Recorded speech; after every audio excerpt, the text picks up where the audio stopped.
El tema de hoy: avaricia, generosidad, arquitectura, IA, arte o negocio.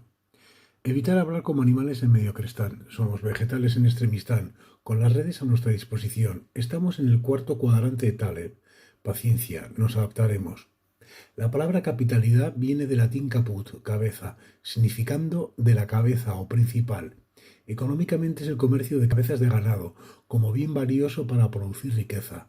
Los pecados capitales, soberbia, avaricia, pereza, ira, gula, envidia y lujuria, son fuente, cabeza y generan otros.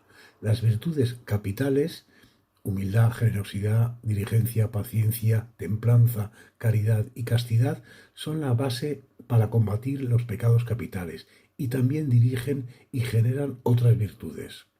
Barcelona ostenta la capitalidad mundial de la arquitectura en 2026. Los pecados y virtudes capitales pueden ser una excusa para hablar de arquitectura durante las 7 tertulias de este año. En Barcelona existen edificios inspirados en ellas y ellos. La avaricia en arquitectura se puede entender como una acumulación excesiva de recursos materiales o espacio, sin la preocupación por la funcionalidad, el impacto social o la sostenibilidad del proyecto. En contraste, la generosidad permite ir más allá de la mera necesidad y enriquecen la experiencia espacial. En nuestras tertulias ya hemos hablado sobre inteligencia artificial aplicada a la arquitectura. Fue en noviembre del 2021 y ya entonces intuimos la necesidad de volver a hablar de ello más veces. En marzo de 2025, nuestro amigo Manel también nos apuntó la que se nos venía encima. I estem en un moment, en canvi, d'un nou canvi de paradigmes, on la societat digital, la societat de la complexitat, que era la que nosaltres defensàvem, la complexitat era. Ara, amb la intel·ligència artificial, la nanotecnologia, és que canviarà a lo bèstia tot, o sigui, a lo bèstia. I estem quasi igual. ¿Podemos hablar de la IA aplicada a la arquitectura como un arte y como un negocio? Sin duda, la avaricia y la generosidad en su uso nos darán pistas al respecto. Os presento a las invitadas e invitados de hoy que saben bastante más de todo esto que yo y seguro nos puede ilustrar mejor. Ignasi Pérez Arnal, arquitecto, máster de la gran escala UPC y Master of Science MODIC UPF. En 2012 funda BIM Academy y crea junto a CATEB el primer evento internacional del ámbito europeo sobre BIM, el European BIM Summit en el 2015. Forma parte del programa Ambassadors de la Cataluña Convention Bureau. Experto en BIM en distintas instituciones e implantación de administraciones públicas y empresas privadas. Participa con diversos despachos de arquitectura en estudios sobre el mundo de la tecnología digital. Actual director del REWI. Bel Vallés, historiadora del arte siempre vinculada al campo del patrimonio cultural. En el año 2010 crea con Laura Pastor Durán el proyecto Cases Singulars, de la que es directora. Trabajaron con los amigos de los museos de Cataluña, después con los amigos del Museo Nacional de Arte de Cataluña y en 2010 en la Casa Ametller, donde conocieron la historia de sus propietarios, del arquitecto que la proyectó, de los artistas y artesanos que la hicieron y de sus circunstancias históricas. Así estructuraron Casas Singulars, un proyecto que quiere explicar la historia de nuestro país a través de las casas de sus protagonistas. Colabora con otras casas singulares de Cataluña. María Carmen Roca, historiadora y filóloga. En 1997 publicó su primera obra y desde entonces no ha parado de escribir. Más de 50 libros publicados en cuento corto, ensayos y novela histórica. Varios premios literarios, la Lola Anglada y el Barcanova de literatura infantil, el Néstor Luján de novela histórica, el Bancaja y el Joaquín Ruira. Últimos premios: la Isla de los Libros, el premio Barcanova y el premio Prudencio Bertrana. Conferenciante, miembro del Consejo Catalán del Libro Infantil y Juvenil, jurado de premios literarios, conductora del Club de Lectura de la Biblioteca Joan Borraful del Masnou y participa en rutas literarias sobre sus novelas históricas. Ana Jenner, Ejecutiva senior con amplia trayectoria en el sector inmobiliario, CEO de Savills Barcelona, altamente comprometida con el desarrollo social, cultural y económico de Cataluña. Combina su rol ejecutivo con una activa participación en instituciones y fundaciones de referencia. Dirige un equipo de expertos multidisciplinares, responsable en distintas instituciones. Autora del libro sobre la belleza, apuntes de arte, arquitectura y ciudades, incluida en los 50 líderes empresariales más valorados de Cataluña, lista Forbes 50 y las 100 mujeres más influentes de Cataluña. Premio al Profesional Destacado del Año Asprima y Sima en 2018. Premio Equipara por su contribución a la igualdad de género en el ámbito laboral. Ana Puigpey, doctora arquitecta por la ETSAP y Departamento de Organización de Empresas UPC, formada en diferentes ámbitos como el de gestión económica, PDD, IS, el de la eficiencia energética en edificación o el de la arquitectura de alta calidad ambiental. Su actividad actual está centrada en la coordinación del proyecto europeo ECORD sobre tecnología de ciudades smart, dirigiendo un procedimiento de compra pública innovadora a medida de las necesidades sociales de ciudadanos y ciudades. Equipo de dirección de cursos, másters y programas. Elena Ford, abogada especializada en Derecho Urbanístico y Política. Ha sido la última vicepresidenta institucional y portavoz de la Junta Directiva del Fútbol Club Barcelona, de la que ha sido varias veces directiva. Diputada en el Parlamento de Cataluña por Junts per Catalunya en el 2024, 2019 y 2020. Miembro del Llamamiento Nacional por la República. Juan Pablo Mitjans, arquitecto por la CHAP en 1972. Colabora con el arquitecto Francesc Mitjans Miró en sus inicios, interviniendo en la práctica totalidad de sus proyectos y obras. Más de 200 proyectos de equipamientos deportivos y de espectáculo, edificios públicos, corporativos y de oficinas, remodelaciones e interiorismo, rehabilitación, viviendas y agencias bancarias. En Cataluña, Canarias, Andorra y Francia, trabajando tanto para clientes particulares como para grandes promotores. Premio FAD por la rehabilitación del Salón de Cónsols de la Lonja de Barcelona. Arturo MacLean, especialista en comunicación y dirección creativa con más de 12 años de experiencia en arquitectura, artes y diseño contemporáneo. Actualmente desarrolla estrategias de comunicación y narrativa visual para particulares y empresas, orientadas a fortalecer el posicionamiento de marca, aumentar la visibilidad mediática y generar impacto en medios impresos y canales digitales. Ha sido director de comunicación en el estudio Miralles Tagliabue, EMBT, liderando la comunicación interna y externa, la relación con medios internacionales y la coordinación de proyectos y exposiciones junto a la Fundación Enric Miralles. Les pasamos la palabra. Bueno, pues Carlos, cuando me propuso dirigir esta tertulia, me comentó, bueno, como sabéis, hay 7 pecados capitales y a mí no sé por qué tocó avaricia y generosidad. Entonces estuvimos pensando un poco de qué manera abordar el tema, ¿no? Entonces, fuimos escogiendo distintos perfiles, ¿no? Unos quizá un poco más históricos para darnos como cierto paraguas de conocimiento, ¿no?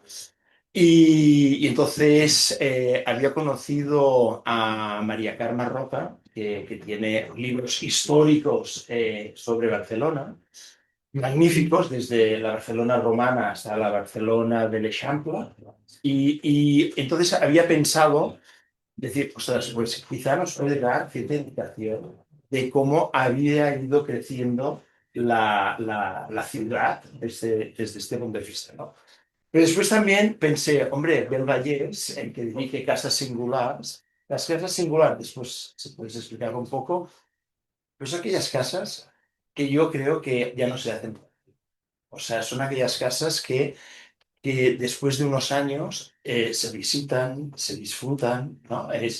Que quedan abiertas, ¿no? Y pensaba, mira, esto es como cierto acto de generosidad, ¿no? Hacia el extranjero, el foráneo o hacia el mismo habitante de Barcelona.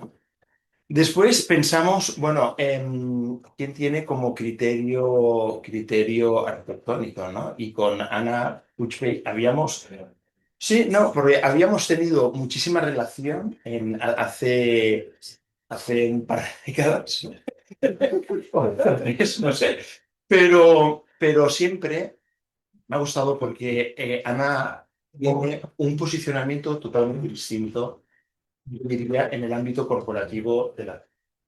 Y por lo tanto siempre exploraba otros caminos en los que los arquitectos estaban trabajando, ¿no? Y además Ana dirige un máster, pero no es de promoción inmobiliaria o para promotores inmobiliarios, sino es para la innovación inmobiliaria.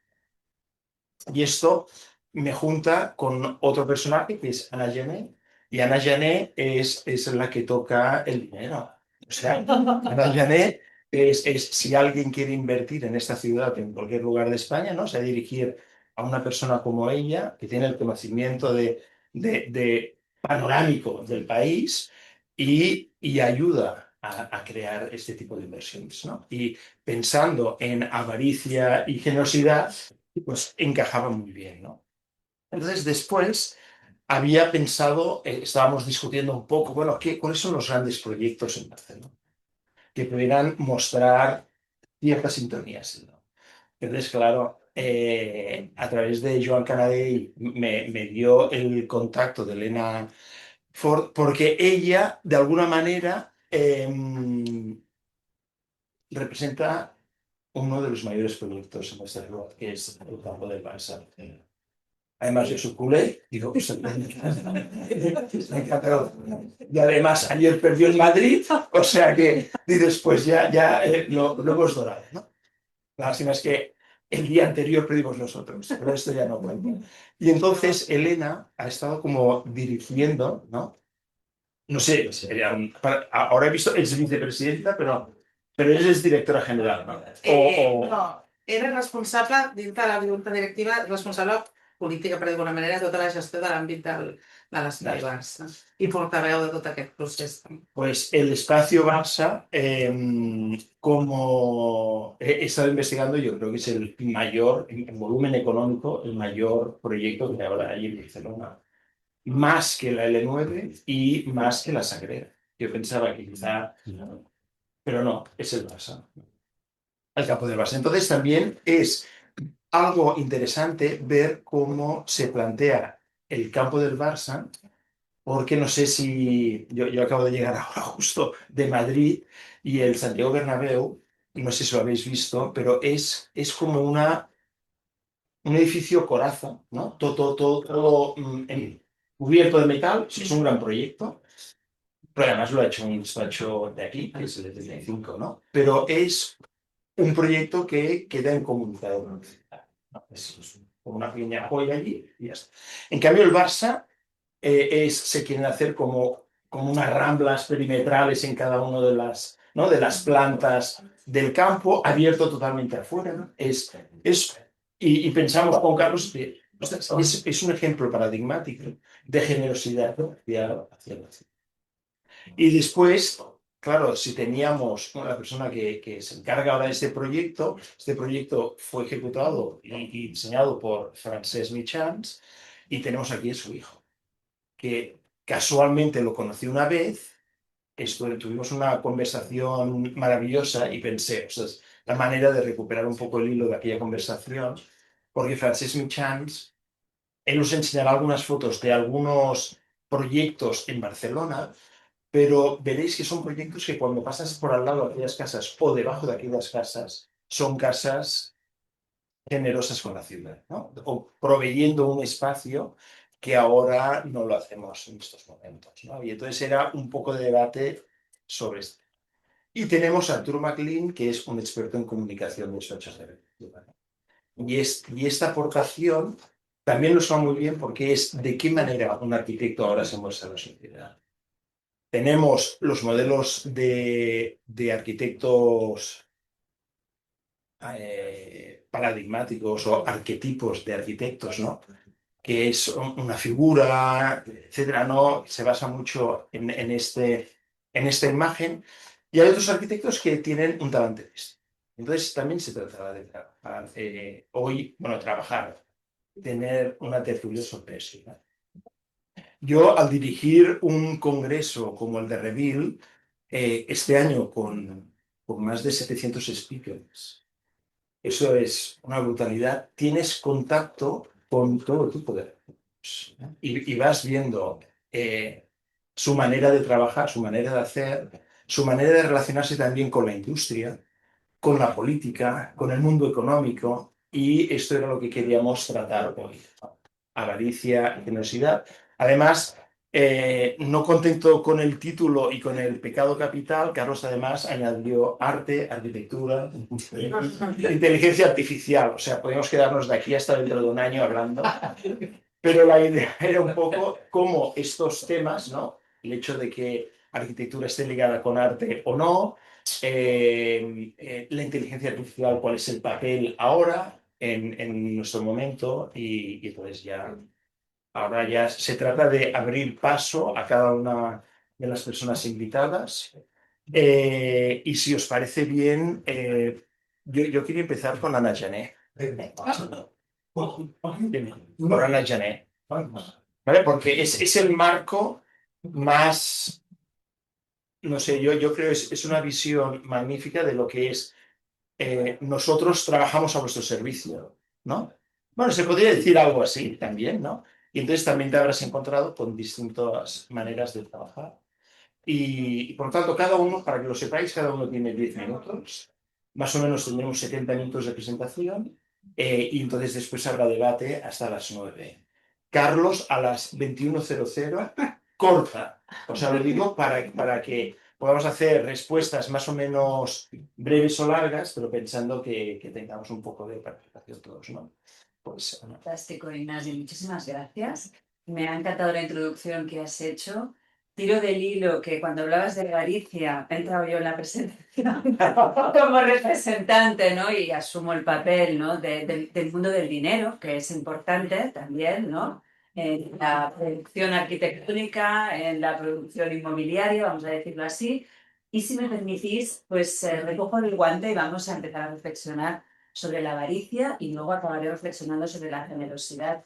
Me parece maravilloso lo que nos brindáis, ¿no? De unir los pecados capitales con esta capital mundial de la arquitectura que estamos celebrando.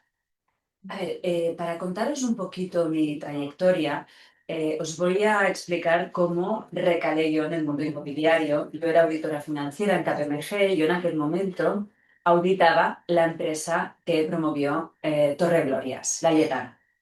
Y la Yetana tuvo la deferencia de, antes de la entrega, enseñarnos al equipo de auditores que habíamos estado bregando sobre los números durante 2 años, a hacer una visita a la torre. Íbamos todavía con casco, protegidos, y para mí aquello fue tan espectacular.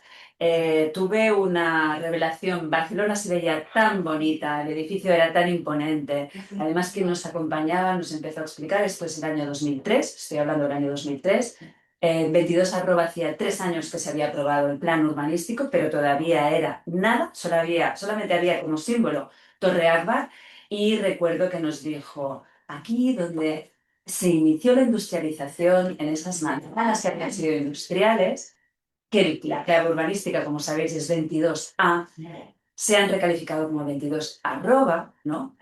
Este punto que en aquel momento era el grito de la modernidad, ¿no?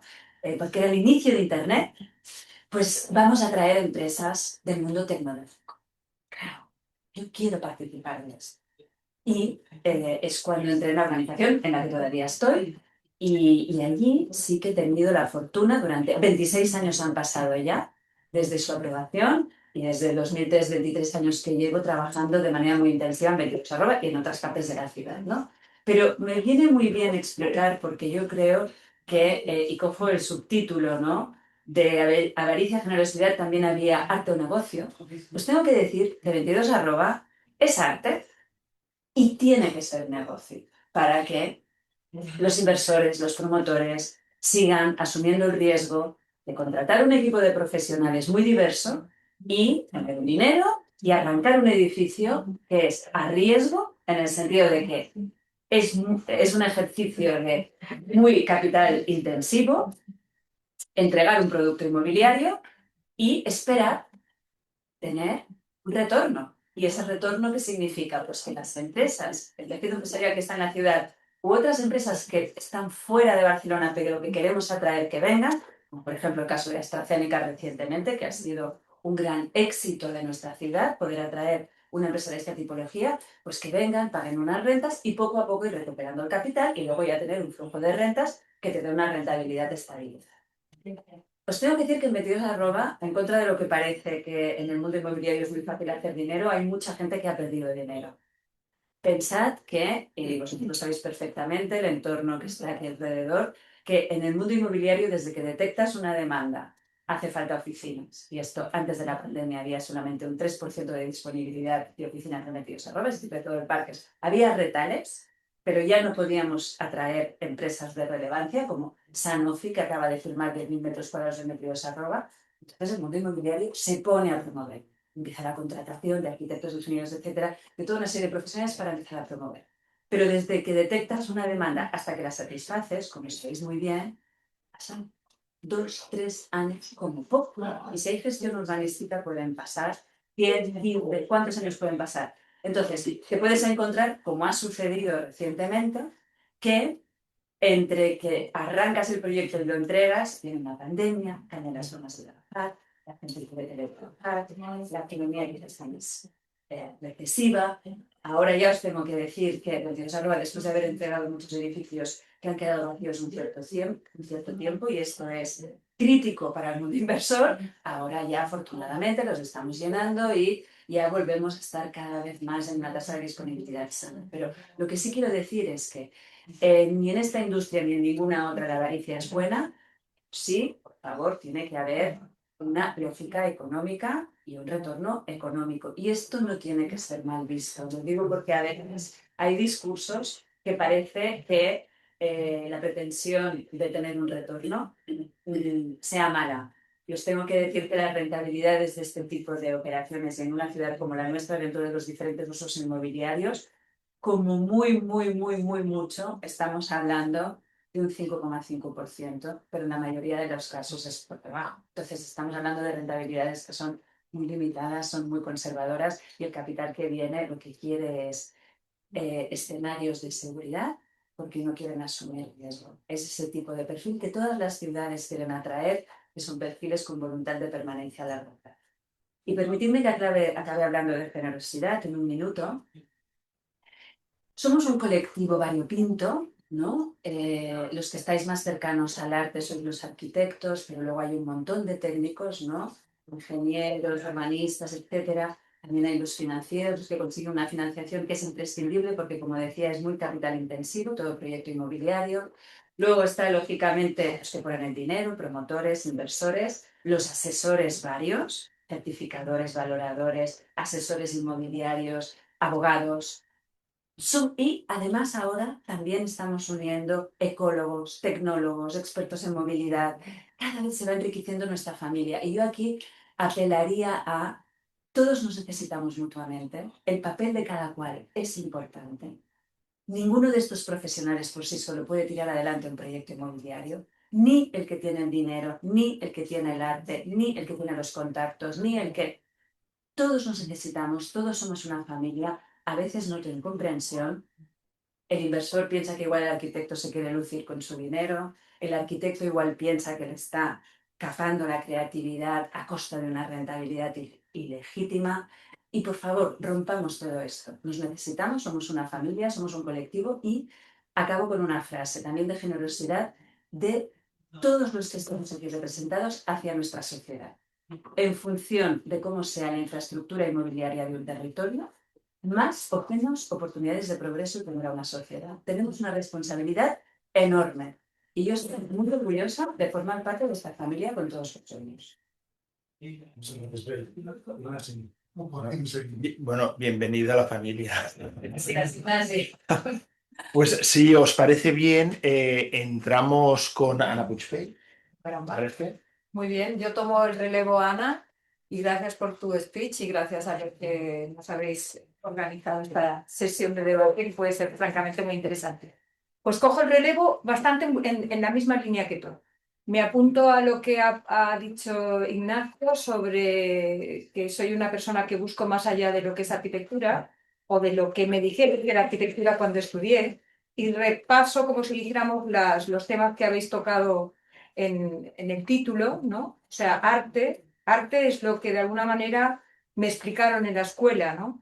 Me explicaron en la escuela que arquitectura era principalmente transgresión y era arte y quedaba bastante relegado todos los temas relacionados más con funcionalidad. La forma era muy importante, pero de alguna manera nuestras referencias sí que eran mucho más completas. Trabajaban arte, transgresión y funcionalidad, ¿no? Todas las referencias que íbamos tomando a lo largo de la carrera. El tema de negocio lo tomo exactamente como ha dicho Ana. Me interesa muchísimo que el arquitecto deje de lado esa especie de animadversión que tiene hacia lo que representa, como si dijéramos, su cliente, ¿no? Que su cliente es muchas veces el que quiere tirar adelante una operación inmobiliaria o una operación como si dijéramos, para sí mismo, y que de alguna manera ese cliente lo que necesita es todo este equipo, todo este despliegue de profesionales que le van a ayudar a llevarlo a buen término, ¿no? Y me interesa el negocio y me da pena de que el mundo de la arquitectura parezca que el negocio está mal recibido, mal visto y que no va con nosotros, cuando en realidad yo creo que tendríamos que estar en estos momentos totalmente alineados con asignaturas relacionadas con gestión, con asignaturas de organización, económicas, etcétera. Y es una pena porque no es así. La arquitectura sigue dando muy poca importancia a todo lo que son la parte más analítica y más de operaciones económicas vinculadas a edificación, sea en oficinas o ya sea en residencial. En cuanto a los temas de generosidad, me apuntaré a lo que diga Juan Pablo Michans, y también está aquí Aurelio, ¿no? Con el tema de lo que es dar el edificio, abrirlo a la ciudad.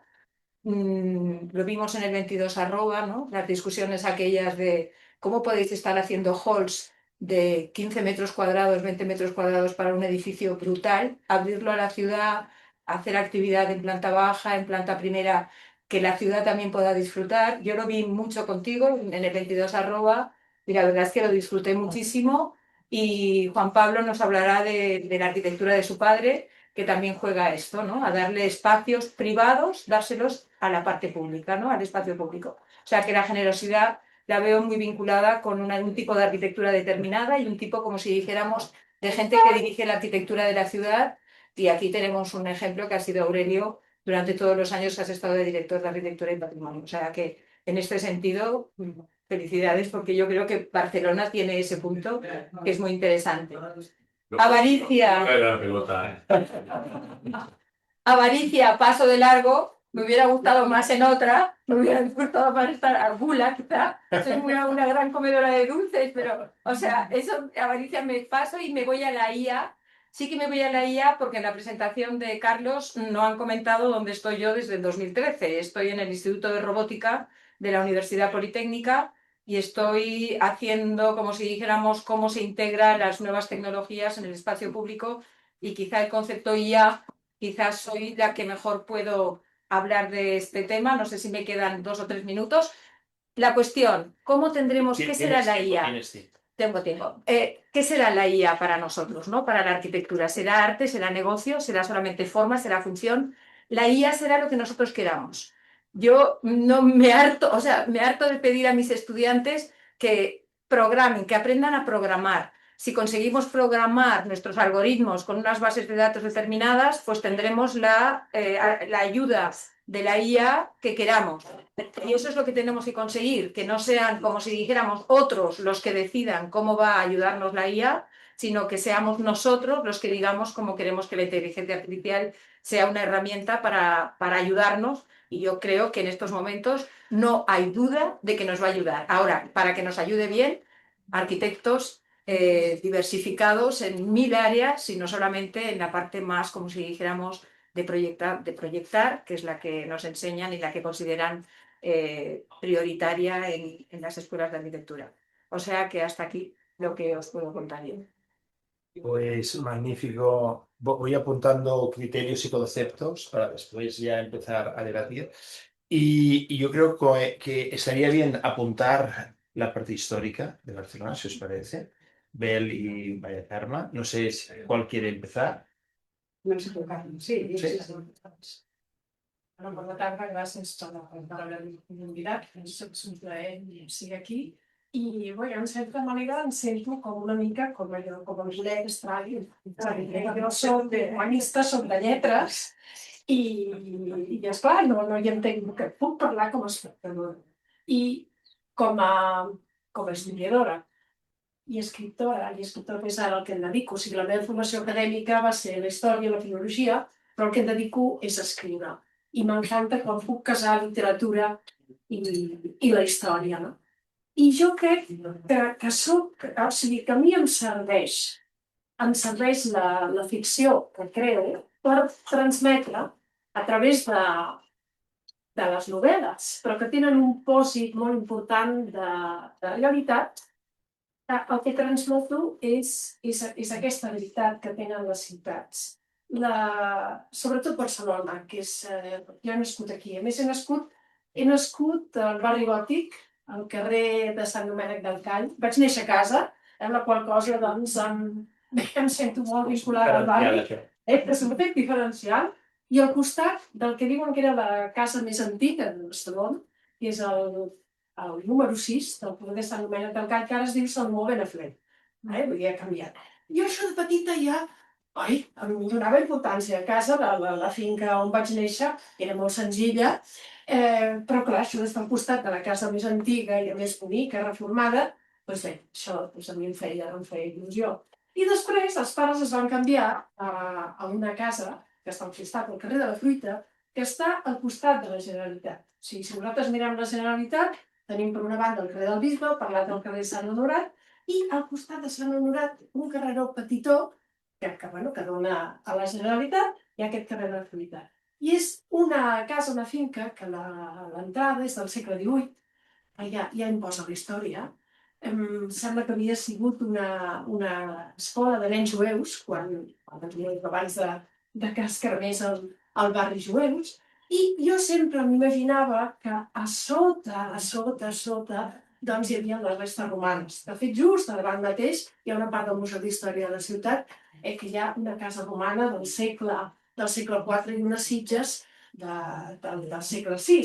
Clar, jo crec que això, ja de petita, m'ha vinculat a la història i a tots els edificis que hi ha a la ciutat, que per mi són com fars. El far també és un edifici, però cada edifici, cada època, reflecteix una mirada diferent.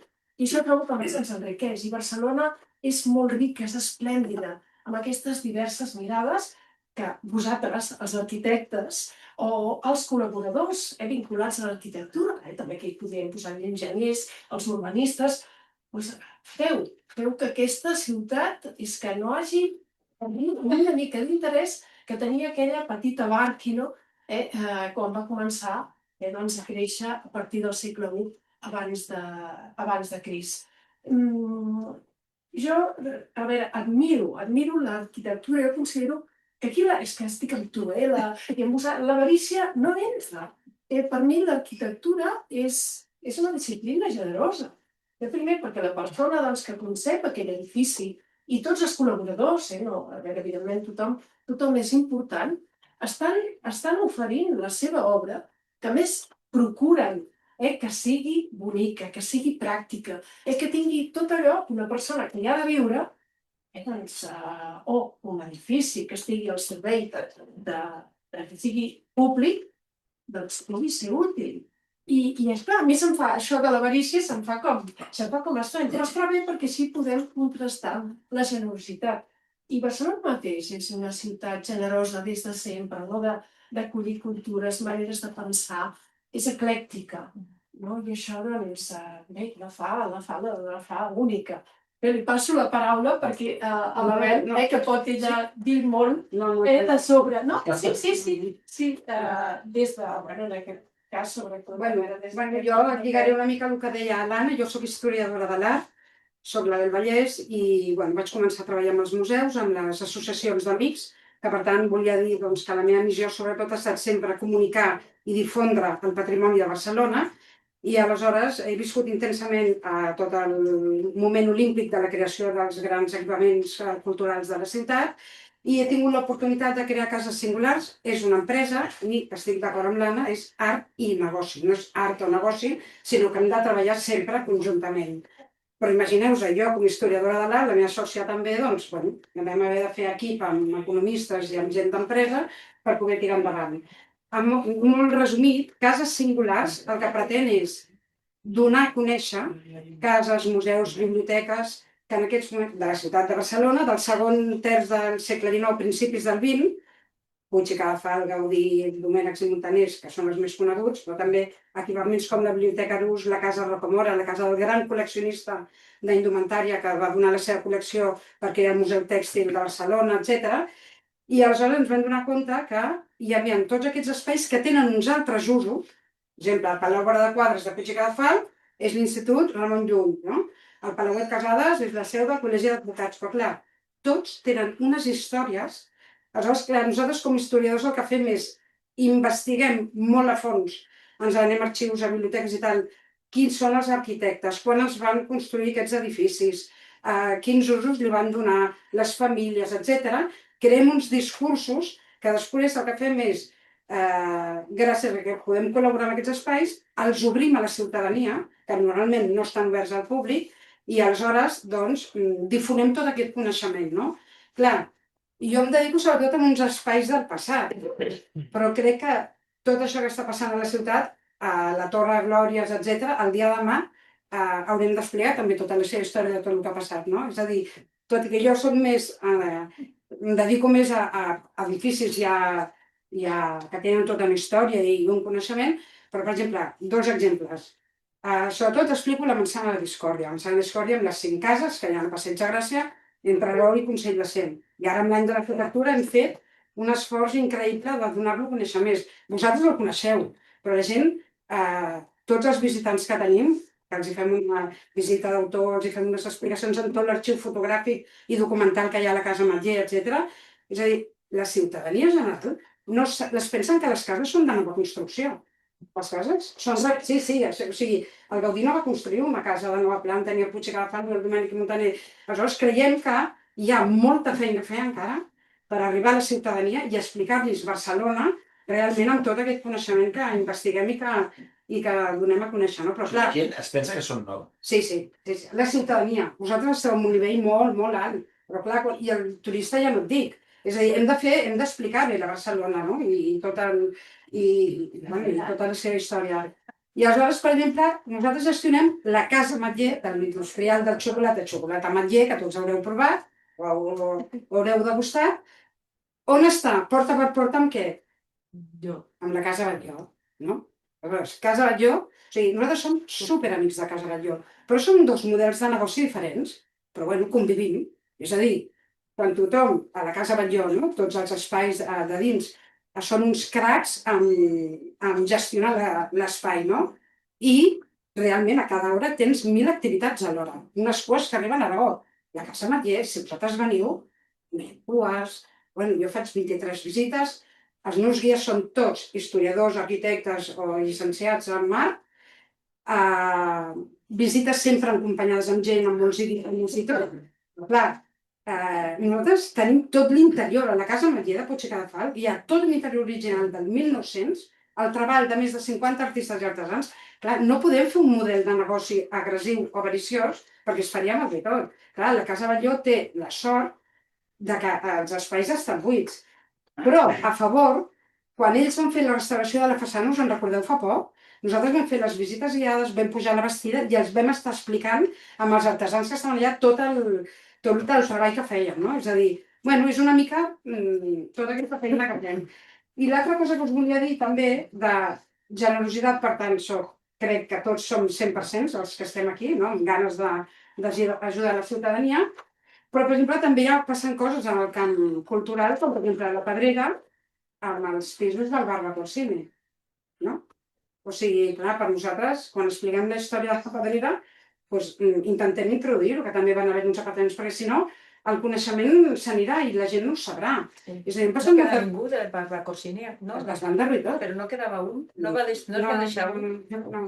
Recordo, no sé si l'època que... I llavors va ser quan Caixa Catalunya va comprar la Pedrera, llavors totes les golfes es van recuperar per fer l'espai, etcètera, no?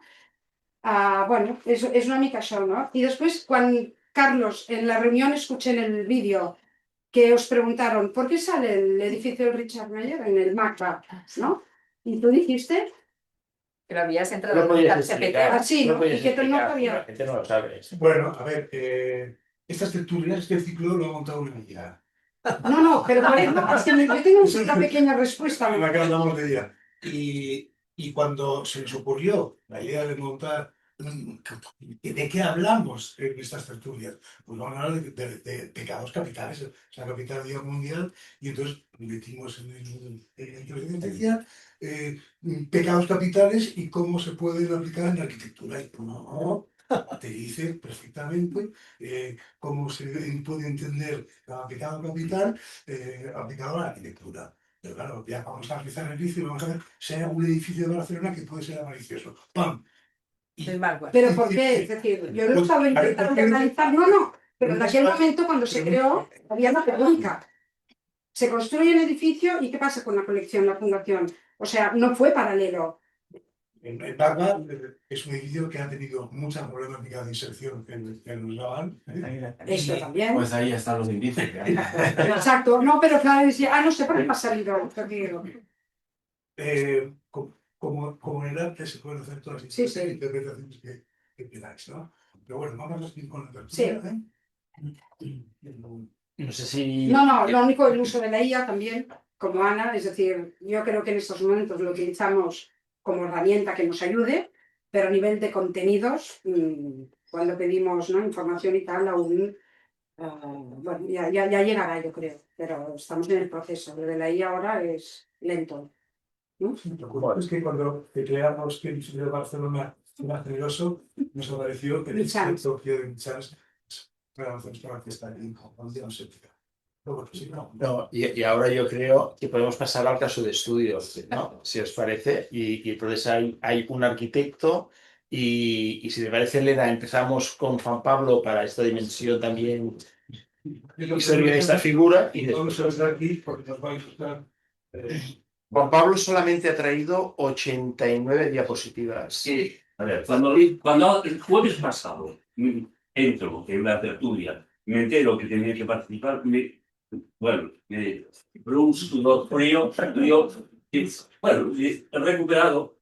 Yo, hay gente que estudiosa, catedráticos, profesores que saben mucho más de mi padre, pero hay otros temas en los que ya hace tiempo que quería un poco trabajar.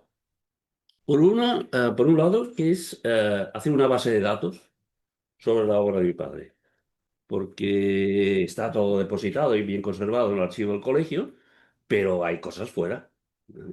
Y quisiera sistematizar, pues, la consulta.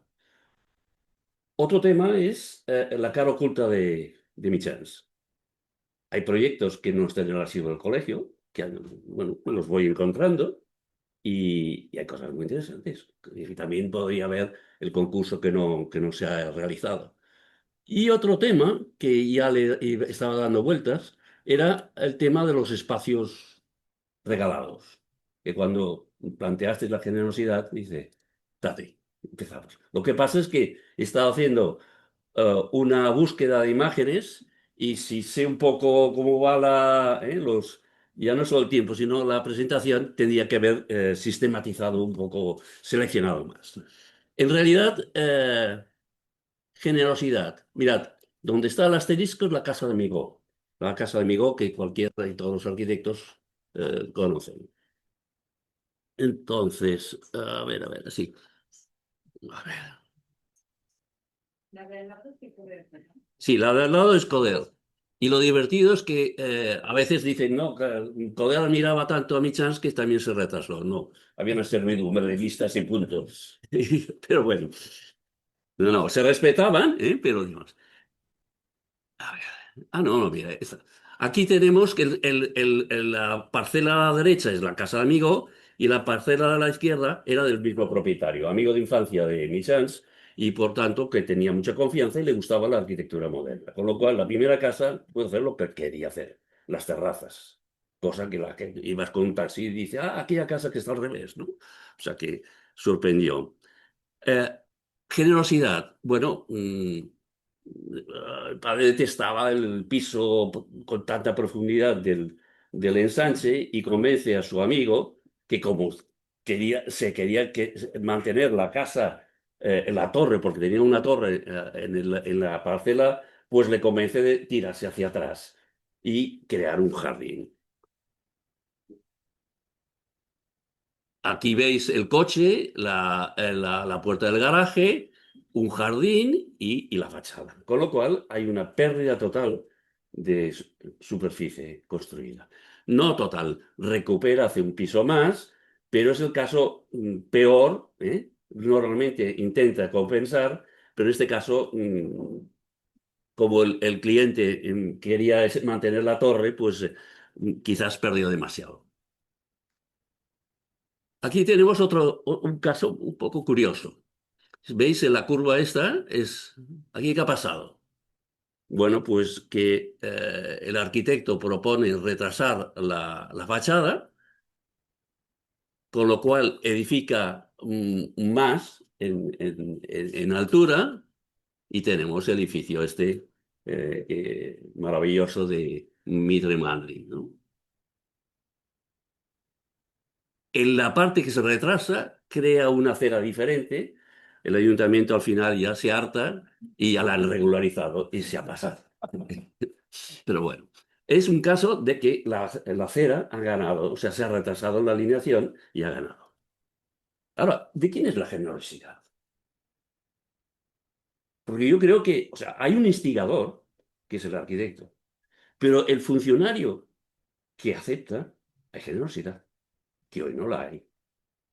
Y hay generosidad de los clientes, porque normalmente cuando haces una compensación o un edificio singular, tienes que perder superficie. Por lo tanto, lo del funcionario para mí aquí los del plano de Barcelona se equivocaron, o sea, este es un plano del 2016 y no corresponde la línea. Bueno, este es un caso, bueno, la casa, la del asterisco es la casa Tort de Maestro Nicolau, la de la esquina de arriba es de Barbacuccini. O sea que de vez en cuando se iban encontrando. Hay aparte de la fachada, la composición de la fachada, que para mí es una maravilla, hay un porche que para mí es extraordinario. Eh, mm, Evidentemente el público no entra y vuelve a salir, pero considero, en fin, que el espacio ganado es muy interesante. A ver, esta es en la calle Tuset. Esta es la del Catazo. Ya veis aquí en el plano que se dibuja el Porsche.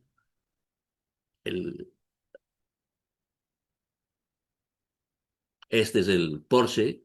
Esta foto es actual, mientras la mayoría de fotos son del 63, ese es el estado actual.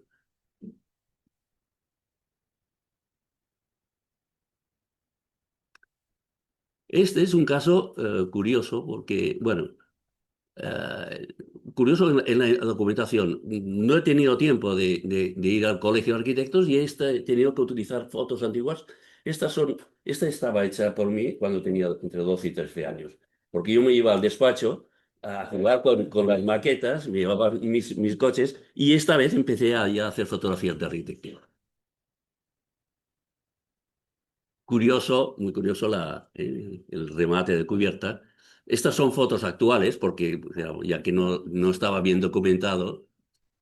Esta es se llamaba Harry Walker y él se ha recién rehabilitado por Fermín Vázquez, a quien creo que ha hecho un buen trabajo. Y aquí tenemos pues, el Porsche de la esquina. O sea, no es enorme, pero hay un espacio que se añade a la acera. Este es el que normalmente se conoce como cubiertas y tejados, donde hay un porche a lo largo de la fachada, pero que cuando llega al final en lugar de chocar contra la pared, pues tiene un remate especial. Esto es un caso que también, para mí, hay generosidad por parte del funcionario, porque cuando, sabéis, cuando una calle tiene pendiente, hay que ir bajando los volúmenes. Y ahí es donde lo extraordinario de mi padre es que conseguía convencer al funcionario. Este es el extremo de la derecha, en la que no choca contra la pared y crea, bueno, pues remata mejor el Porsche. Esto estaba en obras. Este es otro caso que ya, oye, es lo que llamamos Seida, lo que estaba al lado del campo del Español. El edificio tiene una explicación. A la derecha hay un volumen que era unos talleres de coches, un concesionario. Montaron la gasolinera y para mejorar el negocio hicieron una promoción inmobiliaria. Fijaros el desnivel de la calle, son 3,30.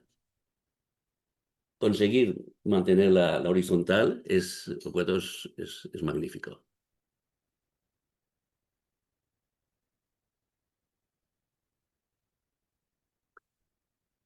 Este es otro caso de Porsche especial. Este es un edificio de Telefónica, la Telefónica de Vía Augusta. Este es en aquel momento, pues, los edificios de Telefónica tienen algo especial. Los teléfonos que usábamos con el hilo, quiere decir que cada teléfono había un cable de tu teléfono a una central. Con lo cual, mientras las industrias son expulsadas de la ciudad, el sistema telefónico obligaba a tener edificios industriales dentro de la ciudad, hasta que aparece la fibra óptica y los móviles, ¿no? Y ahora han quedado en desuso. Pero eso, perdón. Entonces, aquí crea, fijaros al lado izquierdo, un Porsche enorme con una magnífica escalera. Aquí. Esto es Vía Augusta, sí. Y esta es la entrada, en la que juega, atención al público, había, en la planta baja, y había una escalera que, o sea, que combinaba la entrada, las oficinas, la escalera, la entrada de los coches, y un espacio muy bonito. Para mí tenía un error, y es creer en la vegetación orientación norte, o sea que era un poco complicado esto.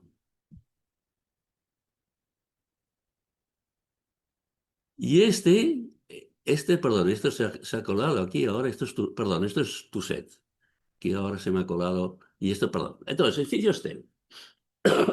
Filiostel era una central telefónica y sucedía lo mismo. Necesitaban mucha altura. Pero por otro lado, lo que también exigía Telefónica es no respetar el patio interior de manzana, o sea, edificarlo. Y al edificarlo, tenías que entrar en un tema de compensación de volúmenes. A ver, perdón. Si os fijáis, esto es un plano del catastro, todas las islas, todas las manzanas, tienen un patio interior sin edificación. Este es el catastro actual en que se ha hecho cambio. El catastro anterior era este, estaba todo edificado. Entonces, entró en una compensación de volúmenes curiosa, en la que, por un lado, se edificó más en el patio, por otro lado, en el volumen posterior adoptó la altura, no que podía edificar, sino de las casas que existían, y dentro de toda esta composición de volúmenes introdujo un tema que para mí es muy bonito, que es simetrizar la fachada y crear un jardín en el cual por debajo hay un sótano, está aprovechado, había sala de actos y demás. Entonces, la operación que se hizo cuando la Telefónica lo vendió es para pasarlo a vivienda, hotel, oficina, lo que fuera. Se vació, se creó un patio interior y esa superficie que se perdía pues de cada 2 plantas de Telefónica hicieron 3 plantas de viviendas o que al final ha sido oficinas. De hecho, hubo uno de los arquitectos que pretendió trabajar aquí, es el que contactó conmigo, me enseñó el proyecto y me pidió de colaborar en el tema urbanístico. Y ahí entré dice, hombre, esto de que haya un jardín que no existía he ganado. Y entonces cuando empecé a buscar, me dije, bueno, esto ya estaba en la casa de amigo, ¿no? O sea, aquí esta maqueta es muy ilustrativa, es decir, tienes todo un jardín, porque la fachada principal se retrasa. El edificio era duro, reconozco, pero era un edificio industrial, en medio de la ciudad. Vale.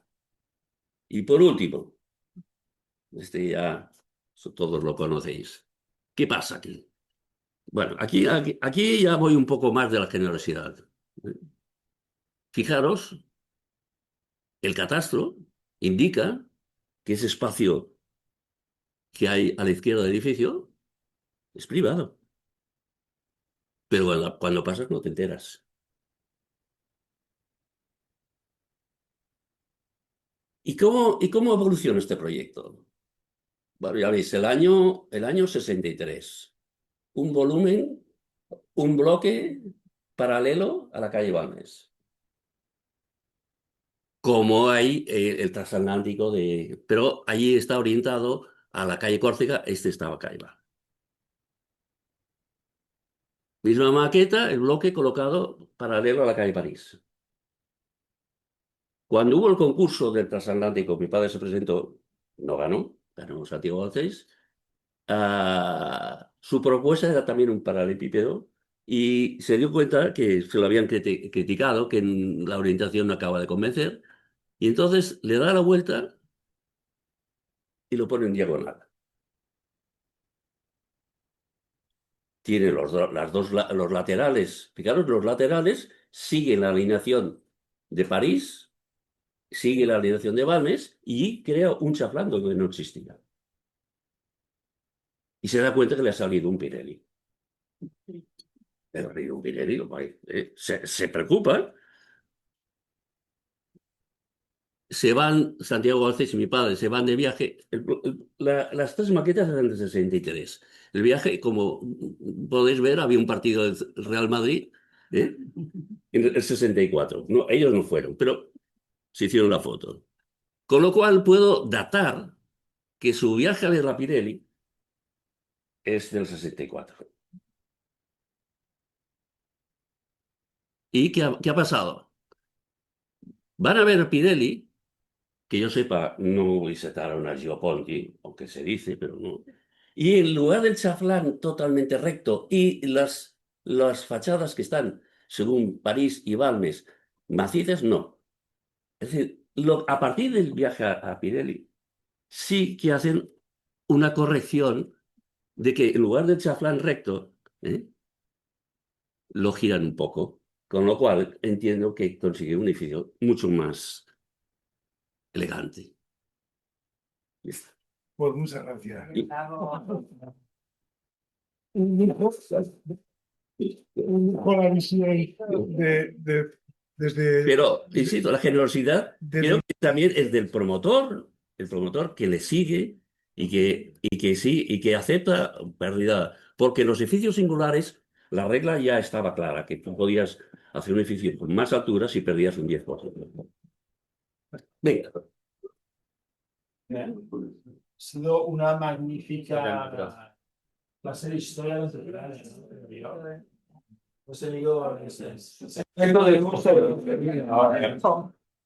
Y quizás, Juan Pablo, una cosa que hemos de decir es que es autor también del Capo del Barça. Sí, pero el tema de hoy era estos espacios privados que pasan a ser públicos o usados por el público. O sea, no, me he ceñido y además, me he ceñido a la generosidad, porque hay la avaricia. No todo se ha mantenido. Pero hoy yo venía a hablar de generosidad, por tanto, no. Pues Elena, M'ha tocat el pitjor paper, que és el de l'última, i per tant... No, no, Tota la gent... tenim a l'espera en comunicació després, o sigui que Va ser l'última. pots esplayar-te, pots Va esplayar-te. ser la penúltima. És difícil parlar davant de tants experts. Jo també soc una mica un bolet, per tant, de lletres. Jo soc de formació jurídica i per tant soc advocada. Anna, lligo amb una cosa que has dit tu abans. El concepte 22 arroba neix un dissabte a un despatx de Sant Cugat amb 3 persones. El Ramon García Bragado, la Carme Ballbé i jo, que era molt una pipiola, acaba de començar, i que vam començar a treballar amb el concepte en aquell despatx d'advocats, un dels històrics de Barcelona, del que volíem fer, el Ramon i la Carme, que ho teníem molt clar, i que vam començar a treballar, i que jo també vaig iniciar tot aquell procés una mica des de la meva joventut. Jo veig aquí una mica amb 2 barrets, si em permets, perquè Sí, jo sí. ara no soc vicepresidenta del Barça ni responsable, ho he estat fins ara, i en principi a partir de l'1 de juliol tenim aquest impàs entre les eleccions, són unes eleccions molt importants i molt transcendents en la vida de la ciutat i del país, però fins a l'1 de juliol no ho soc, per tant, sí, evidentment us explicaré l'experiència, tot i que no parlo en nom del Barça, sinó parlo com a Canafort. Però davant de tot jo soc advocada urbanista i soc jurídica, però sempre m'he sentit una mica l'arquitecte del territori, no? Al final, els advocats, i amb el pas del temps he après dels arquitectes, una cosa que jo desconeixia, em semblava una cosa molt difícil, he anat aprenent els conceptes, les idees, i per tant, els advocats urbanistes ens sentim una mica una part una mica neutra, perquè al final, juntament amb els arquitectes, construïm ciutat, creem i fem una mica d'art. A mi m'agrada pensar, fem aquesta arquitectura del territori que és generar espais i que, com totes les coses que tenen un impacte sobre la societat i sobre el bé col·lectiu, al final és aquest servei públic que sempre té una part de generositat. I estic amb tu, Anna, perquè jo també, com a advocada urbanista, treballo amb promotors, i per tant, que una mica hem de trencar aquest tabú de pensar que tot el que es fa perquè es guanya diners és dolent o està demonitzat i més encara. No, només faltaria que la gent no es pogués guanyar la vida, més tu has dit unes xifres que són les que són, per tant, i per tant hem de reivindicar la gent que posa els seus diners, se'ls arrisca i genera. I a més genera, com el senyor Mitjans, als anys 60, doncs genera edificis singulars, o tenen edificis d'habitatge que no tenen res de singular, però que donen quelcom a la col·lectivitat. Per tant, estem parlant de la generositat des de que hi ha aquest àmbit que afecta a la col·lectivitat i a la societat i a la ciutadania. No? I per tant, crec que tots aquests operadors que estan fent urbanisme, des del promotor, l'arquitecte, el pobre advocat que està ja una mica perdut i que intenta posar el seu coneixement, estem fent sempre dintre, evidentment, de l'avarícia, que significa avarícia vista bé, que és guanyar-se la vida, estem fent un acte de generositat perquè estem generant i creant ciutat, que al cap i a la fi és pels nostres fills, pels nostres nets i per la col·lectivitat. Jo me'n sento part i, per tant, no vull reivindicar aquesta visió més positiva.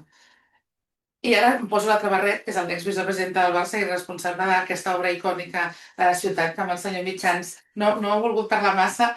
Jo primer el que vull dir és posar en valor, igual que ell ha explicat tota la seva història, el que es va significar a l'estadi del 57.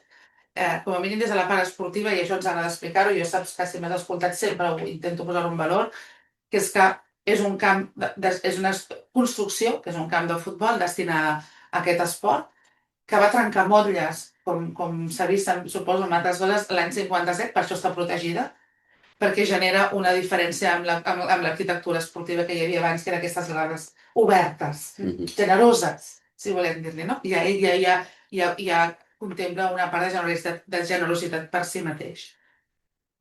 Què passa? Aquest camp se'ns ha jubilat, perquè ha arribat a una edat ja de la jubilació, i per tant el camp es va fent gran, i ja des de fa anys, jo quan estava a Barça l'any 2008, que ja estava, els gestors posteriors i ara els que ho hem tornat a redreçar, teníem clar que posant en valor aquest edifici i la història i el que representa s'havia de remodelar. I per tant es va assumir un repte immens, que és agafar una icona, i no només una icona arquitectònica que ho és, sinó és una icona sentimental de la ciutat, perquè tu dius el Culer, no? És casa nostra, és allà on anem, on hem anat amb els nets, o hem anat nosaltres amb els avis, i ara nosaltres portarem els nets, jo encara no, però quasi. I per tant, és el que volem. Per tant, primer concepte, què s'espera quan tu agafes una remodelació? És posar en valor l'arquitectònic, perquè no es podia tirar perquè estava protegit, però crec que ni que no estigués estat protegit s'hagués hagut de treballar a partir d'aquesta icona que va ser l'any 57.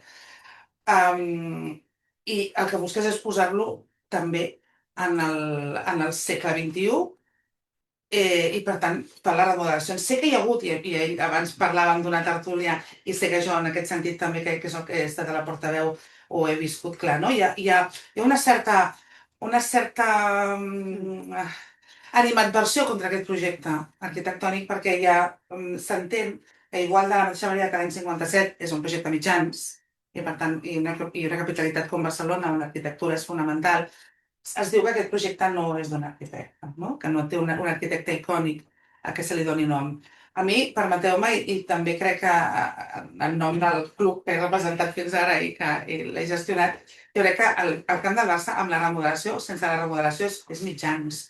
Per tant, això no es pot mai, hem de renunciar-hi. Per tant, és un camp de mitjans que té una remodelació i que les dinàmiques a l'hora de gestionar-les aquests anys passats, doncs fa que, i això sí que ja ho sé que hi ha una certa controvèrsia sobre si aquests despatxos pluridisciplinars que venen més no de l'arquitectura, sinó més d'altres àmbits, poden gestionar aquest tipus de projectes, no? Els enginyers o no els enginyers. Sabeu que aquest camp, a més, la remodelació del camp ve d'un despatx japonès que va guanyar un concurs a Fugoku Barcelona, que jo sempre m'equivoco el nom i és Nikkei, és Nikkei, sempre dic Nikkei, no sé per què. Nikkei Sekkei, exacte. Crec que és un dels despatxos més importants també a l'hora de sou arquitecte, el coneixereu encara més que jo, que va fer un projecte sobretot pensant en posar en valor el que era el camp. I nosaltres amb una certa, com a mínim a l'equip que vam entrar, vàrem haver de fer unes modificacions. Aquestes modificacions es van fer, evidentment, també amb Niken Sensei al costat i sempre per posar en valor aquest edifici i per preservar els valors. Vull explicar, i això ho explicaràs més tu, jo, com que no soc arquitecte, no ho sé explicar, em perdonareu, l'ampliació que es fa l'any 82 pel Mundial de Futbol, que crea aquesta tercera graderia, és una, jo sempre ho explico així directament, que és la manera que jo m'entenc.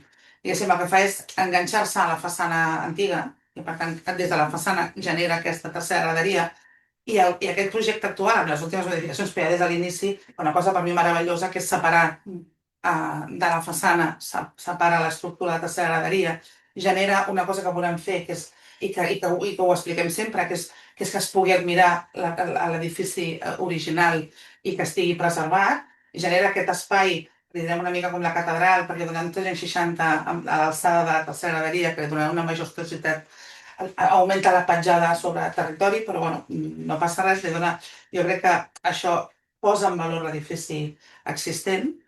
I per tant jo crec que hi ha un acte de generositat també del promotor de voler mantenir aquest estadi i posar-lo en valor, perquè és una icona de la ciutat, jo ho segueixo dient i és una mica així, no sé si és bo o dolent, jo tinc la meva opinió, que és que el Museu del Barça o el Camp del Barça és el més visitat de Barcelona, de Catalunya i crec que el quart de l'estat espanyol. Museu del Barça, quan diem museu, és museu, però la base és entrar al camp, per tant és museu i camp. És més visitat que molts dels museus de l'estat espanyol, el més de Barcelona i el més de Catalunya. Algun any amb el Dalí crec que anem amunt i avall, però és més veritat que el Museu Picasso. Vull dir, no ho sé, és un fenomen brutal, per tant, estem parlant d'un fenomen molt important. I jo crec que hi ha un acte de generositat que ja el 2008, i jo vaig formar part de l'equip que va negociar amb l'Ajuntament el 2008 amb el primer projecte Foster, però la part més urbanística, que és la que em tocava més a mi, i després l'hem tornat a mantenir.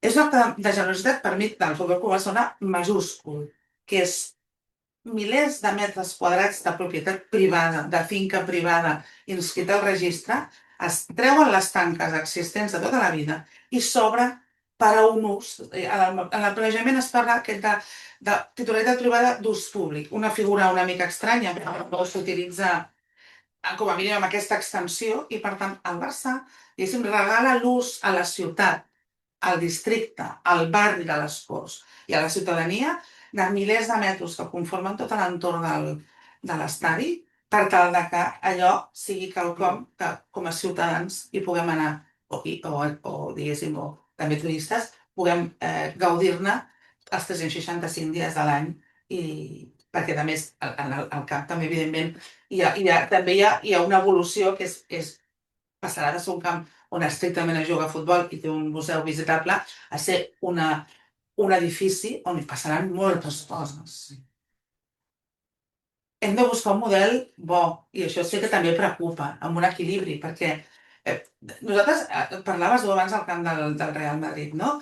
Que és més tancat i per tant és el concepte totalment contrari al que nosaltres hem plantejat. I desvetllaré aquí una conversa, no direm qui, però sí el concepte, no? Per exemple, per comparar-ho, no? Cadascú té el seu model. Aquell estadi està pensat de Madrid per ser un estadi explotat sempre i de tant en tant jugar al futbol, i el Futbol Club Barcelona ha pensat a tenir un estadi on juga al futbol principalment i a més s'hi fan altres activitats. Per tant, l'equilibri jo crec que està buscant. No hi ha una gesta retràctil que permeti fer activitats. Per tant, mentre duri la Lliga i la temporada futbolística no s'hi podran fer activitats a lo que és a l'estadi interior. Després l'explotació de restaurants o de visites, evidentment sí. A partir d'aquests mesos on no hi hagi futbol és on es podran fer explotacions des de concerts a altres tipus d'activitats. Però jo, com a colofó final, pensava que els 10 minuts, no sé si me'ls he passat o no, pensava que no pararia tant, però Déu-n'hi-do. Portes 10 minuts. Mira, perfecte. La qüestió com a resum final és un edifici icònic, serà un edifici icònic de la ciutat, de Catalunya i d'Europa, perquè no hi haurà un camp més maco que aquest. Aquest concepte mediterrani de les terrasses en contraposició als edificis, i fins i tot el de Foster, que Foster tancava amb les famosos lacasitos, no? Que deien que en el seu moment era una tendència, després es va canviar. Crec que aquesta obertura que se li donarà serà fantàstic. El 365 que hi haurà dalt com a espai de visió de la ciutat també ha de ser un lloc icònic. Tenim molta gent arreu del món que està començant a interessar-se per aquest edifici, perquè jo segueixo repetint, serà el millor camp de futbol del món i jo crec que ens hem de sentir orgullosos. I serà una icona que traspassarà el que és el futbol, perquè estarà, diguéssim, a disposició del barri, de les Corts, que al final som els veïns, i de la ciutat de Barcelona i de Catalunya, que és al final el que hem de transmetre una mica i voluntàriament volem transmetre. Pues parlant de transmetre, Arturo, com a sense en comunicació. No, perfecte, l'hem lligat. Pues bueno, yo soy formado en arquitecto en Granada y vine a Barcelona en el 2011. Empecé a trabajar con Benjamin Tartaegüe en su despacho y durante 13 años trabajé en el departamento de publicaciones. Entonces, mi trabajo siempre ha sido cómo llevamos ese proyecto a los canales digitales, los canales impresos, a las entrevistas, cómo comunicamos esto. Entonces, siguiendo el tema de avaricia y generosidad, yo lo compararía en que a la hora de comunicar, la avaricia aparece cuando siempre se piensa en un proyecto con el fin de que salga en las revistas, en vez de un proyecto pensado en el usuario. En la avaricia, queremos que con este proyecto, ya pensando en la hora de diseñar, que gane tantos premios, tantas publicaciones, que tenga tanto espacio mediático, en vez de pensar en el usuario y pensar en la obra, en los costos, en los presupuestos, a la hora de un diseño colaborativo, en eso yo lo compararía. Y mostrando, esa fue la pregunta del proyecto de Richard Meyer, del MACBA, ahora ¿qué se hará con la expansión que se hará al Frente Comercial de Arquitectos?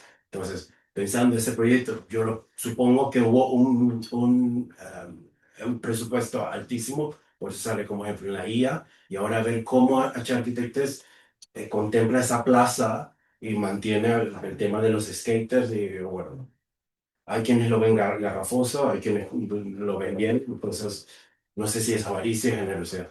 Los proyectos de Millán, los proyectos de Mirai siempre han pensado cómo otorgar esos espacios también a los ciudadanos. Por ejemplo, el tema del edificio de la Torre de Gas Natural es un ente, una entidad privada Benedetta y Miralles lucharon para que hubiera un espacio que atravesara el edificio. Entonces, por mucho tiempo lucharon con eso. Ellos querían tener un edificio cerrado, tener una verja y desde los inicios, Miralles no, que quiero tener esta abertura, esta puerta a la ciudad, al mar, para que la gente atraviese. Entonces, a la hora de mantener cómo comunicas un proyecto en redes sociales, yo mantendría eso, o sea, tener una narrativa que sea fiel al proyecto y no pensar siempre, conseguiré tantas publicaciones, conseguiré, o sea, tener una manera de comunicar coherente a tu estudio. Entonces, cuando hay una sobreexposición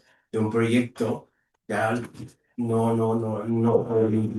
Entonces, cuando un proyecto, yo trabajo ahora con estudios pequeños, entonces, que necesitan tener presencia en redes sociales, porque también ahí está el negocio. O sea, un cliente, primeramente, ve tus redes, ve tu web y ve cómo te presentas. Por ejemplo, el tema de RCR Arquitectos, antes de que ganaran el Pritzker, ellos no tenían webs.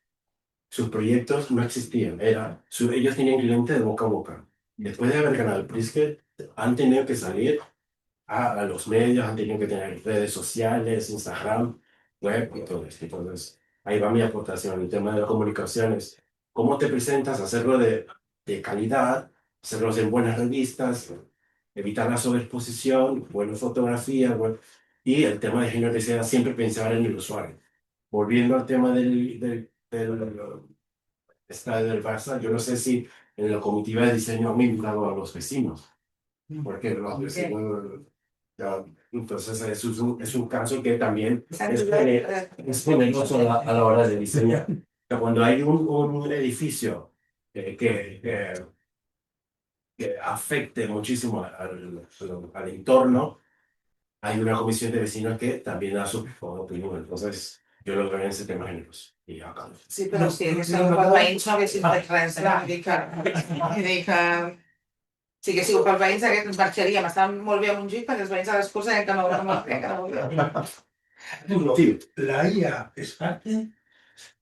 esas más cosas, porque ahora hay arquitectos, formados arquitectos que hacen arquitectura con la IA, utilizando el renderizado. Siempre en los estudios de arquitectura, ahora contratamos los renders a estudios de afuera, siempre han utilizado la IA, pero ahora ya está en todos lados. Entonces, hay que usarla, es una herramienta que hay que usarla responsablemente. Porque también te vende un mundo ficticio. Entonces, si estás vendiendo una imagen que no es la correcta, a la hora de hacer el proyecto, pues te quedas a medio. También la IA para el arte.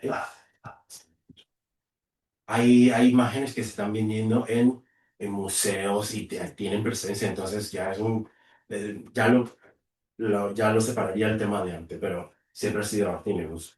Entonces, hay que usarlo responsablemente. Muy bien. Arturo. Ahora barra libre. Ahora barra libre. Bueno, desde el punto de vista yo creo que ahora tenemos muchos elementos y argumentos, ¿no? Para entender de qué iba la sesión. Y ahora, como cualquier tertulia, se trata de debatir, de discutir, etcétera, ¿no? Hay dos manos levantadas ya. Tres.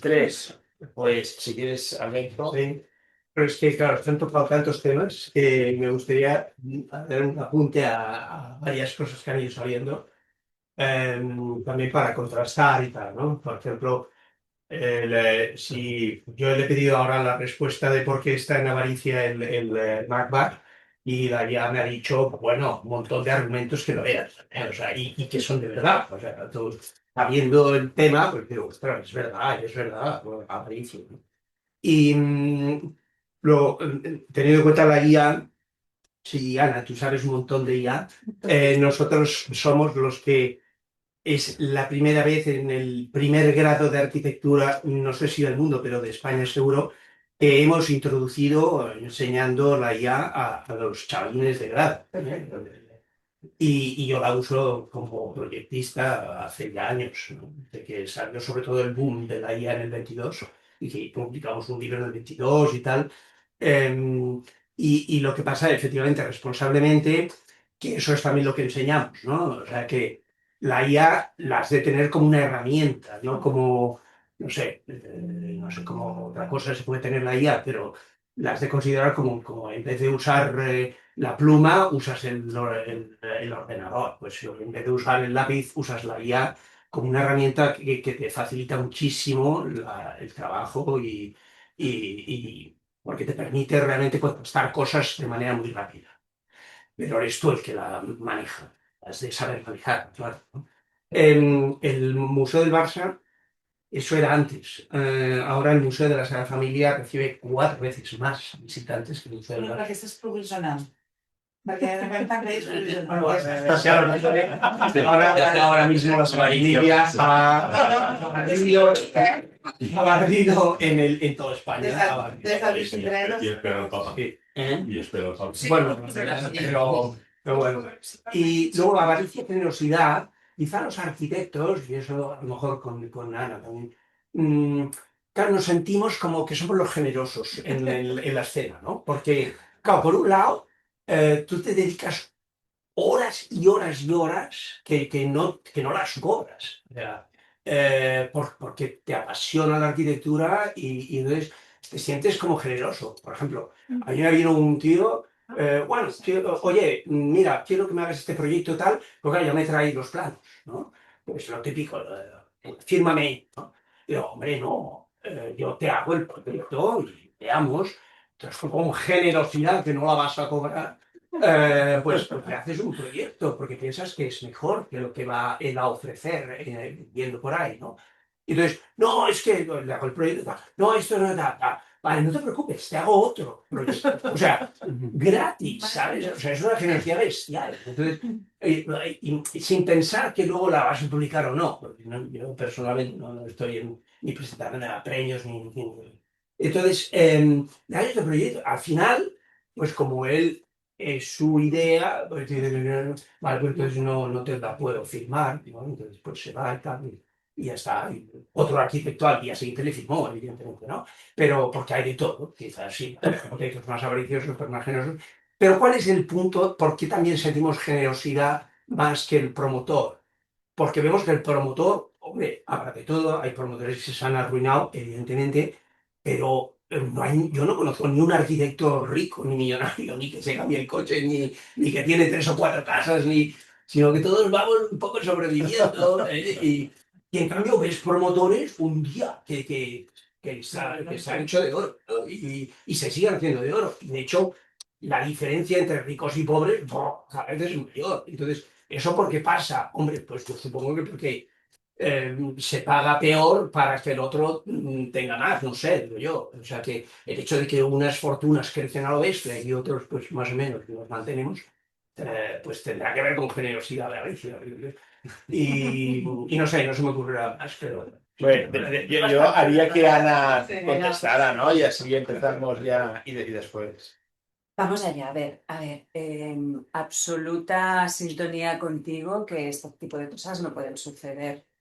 Yo pienso que los profesionales debemos cobrar por cada hora que incurrimos y que trabajamos. Y esto a lo mejor, lo digo porque yo en mi trabajo como asesora también lo hago. Y es verdad que en mi primera intervención pues he hablado por la voz del capital, vamos a decirlo así, porque he querido coger lo de avaricia y un poco pues, no sé, ¿no? Pues provocativamente también poner el ángulo de que son necesarios, ¿no? Hay quien tiene que asumir el riesgo y que poner el capital. Pero ahora dejadme que hable desde un profesional que es contratado también para quien tiene el capital. Y yo pienso que tenemos que mirar a nosotros mismos como colectivo de profesionales y ver cómo podemos reivindicar este trabajo. Es que esto tenemos que ser nosotros también, que tenemos que dignificarlo y también volviendo a, yo también he hablado de familia profesional, la he abrazado como un colectivo muy diverso, pero pienso que luego dentro de esta gran familia hay subfamilias. La mía, por ejemplo, a ver, no se puede pactar precios porque está prohibido, se llama colusión y podemos ir a la cárcel, pero hombre, unas ciertas tertulias de decir, tenemos que dignificar nuestro trabajo y tienen que haber unas prácticas y tenemos que presentarnos como un actor valioso ante este proyecto inmobiliario que necesita de muchos perfiles, pero es que el nuestro es imprescindible. Entonces, oye, hacerlo valer, ¿no? Yo honestamente, trabajando desde hace muchas décadas con arquitectos, nosotros también somos arquitectos, tenemos un equipo, un tercio más o menos del equipo que tenemos en Barcelona son arquitectos e ingenieros, y a ver, y yo lo he vivido desde el año, bueno, claro, yo estoy en el inmobiliario desde hace décadas, de cómo se han ido deteriorando los honorarios, y es una grandísima pena. Y en cambio, la de otros perfiles, como puede ser un experto en experto en diseño de luces y en toda una serie de cosas que son, a mi modo de ver, menores que los que significa tirar adelante un proyecto como los que hablabas, he visto cómo iban creciendo sus honorarios. Muchísimo. Entonces, bueno, ¿aquí qué pasa, no? No es fácil, pero de alguna manera yo aquí lo que digo es muy fácil pensar, no, es el maligno promotor que me está asfixiando y que... Pero nosotros como profesionales nos tenemos que cambiar, ¿no? Yo invito un poco también a coger las riendas y a decir que sí, que en todas las profesiones hay generosidad y hay avaricia, ¿no? Y en el inmobiliario yo os diría también, tiempo atrás yo he visto mucha profesionalidad porque un momento dado, sobre todo en el mundo residencial, que es en el que menos estoy yo, pero en el mundo residencial, un momento dado, pues sobre todo con la gestión del suelo, ahí ha habido una situación de enriquecimiento con muy poco valor, que se aportaba muy poco valor, pero que a cambio había mucho enriquecimiento. Esto a día de hoy ya es muy complicado, por no decir casos muy anecdóticos, pero bueno, nuestra sociedad está necesitando que hagamos proyectos. Residencial, por supuesto, pero si me permitís, ¿no? Como de alguna manera un poco mágica, todos tenemos alguna conexión, ¿no? Los que estamos aquí en tertulia, permitidme que hable del edificio Estel, que es un edificio que yo he trabajado muchísimo en él. Y os tengo que decir una cosa, gracias a, lógicamente, que hubo un arquitecto que lo sacó adelante, un encargo de Telefónica en su momento, etcétera, pero ha venido un fondo, este nombre que es tremendo, ¿no? Que no es oportunista, porque fondos hay de muchísimas tipologías. Este es un fondo de valor añadido y que lo que hizo fue una rehabilitación del edificio, una transformación a oficinas, y si no hubiera sido por este riesgo que asumió enorme, porque este edificio llevaba años vacío, no hubiéramos podido atraer AstraZeneca, Airbus, una empresa de inteligencia artificial. Y cuando decía que en función de cómo es la infraestructura inmobiliaria de un territorio, más o menos oportunidades tenía nuestra sociedad, este edificio me va maravillosamente bien para explicar qué quería decir, porque creo que ha sonado una frase muy rimbombante, pero que si no la iluminas, ¿no? Con un ejemplo, pues puede quedar muy vacía. AstraZeneca está generando unos puestos de trabajo que son los que todas las ciudades del mundo quieren conseguir. ¿Por qué han venido aquí? Aparte de que porque había la infraestructura inmobiliaria, porque si no, no los hubiéramos podido conseguir. Estaban mirando otras ciudades, pero estaban muy interesados en Barcelona porque las universidades públicas de ciencias de la salud son extraordinarias en nuestra ciudad. Tienen unos índices, unos ratios de éxito, de análisis, de producción científica increíble. Y les están ofreciendo unos salarios muy buenos.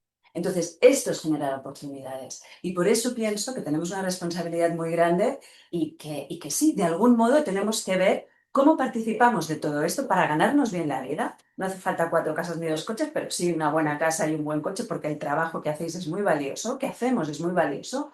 Y, oye, seguir adelante con la producción inmobiliaria, que es que parece que la palabra inmobiliaria ya sea como algo pecaminoso de por sí, y es súper necesaria para una ciudad. Y yo creo que nos tenemos que reivindicar también en este sentido. Permíteme, me Por cuelo. favor.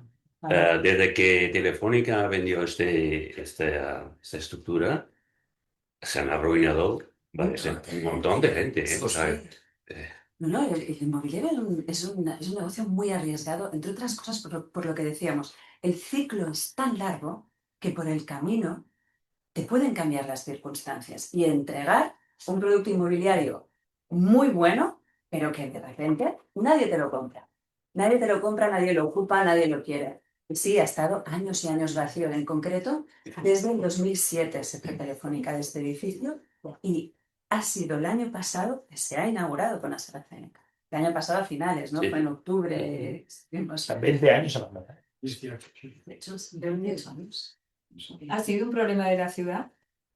Ha sido un problema de la ciudad, clarísimamente. Hombre, Porque urbanísticamente, por ejemplo, hubo quien quería empezar proyectos de hoteles y claro, hubo a ver, afuera hoteles y todo eso. Bueno, el proyecto inicial era residencial con hotel, el hotel ya no lo pudieron hacer y luego vino el 30% y lo que habían pagado por el edificio ya el análisis de viabilidad ya no daba para... Esta es otra cuestión, ¿no? Ya que ha salido, pues se cambió, ¿no? El tema del 30%, ¿no? También se dice que hay la avaricia del mundo inmobiliario que no quiere promover porque no quiere hacer vivienda social. A ver, a día de hoy, un edificio de oficinas no se reconvierte a residencial porque impactar ese 30% hace que salga más a cuenta mantener el edificio como de oficinas. Rehabilitarlo y rehabilitarlo.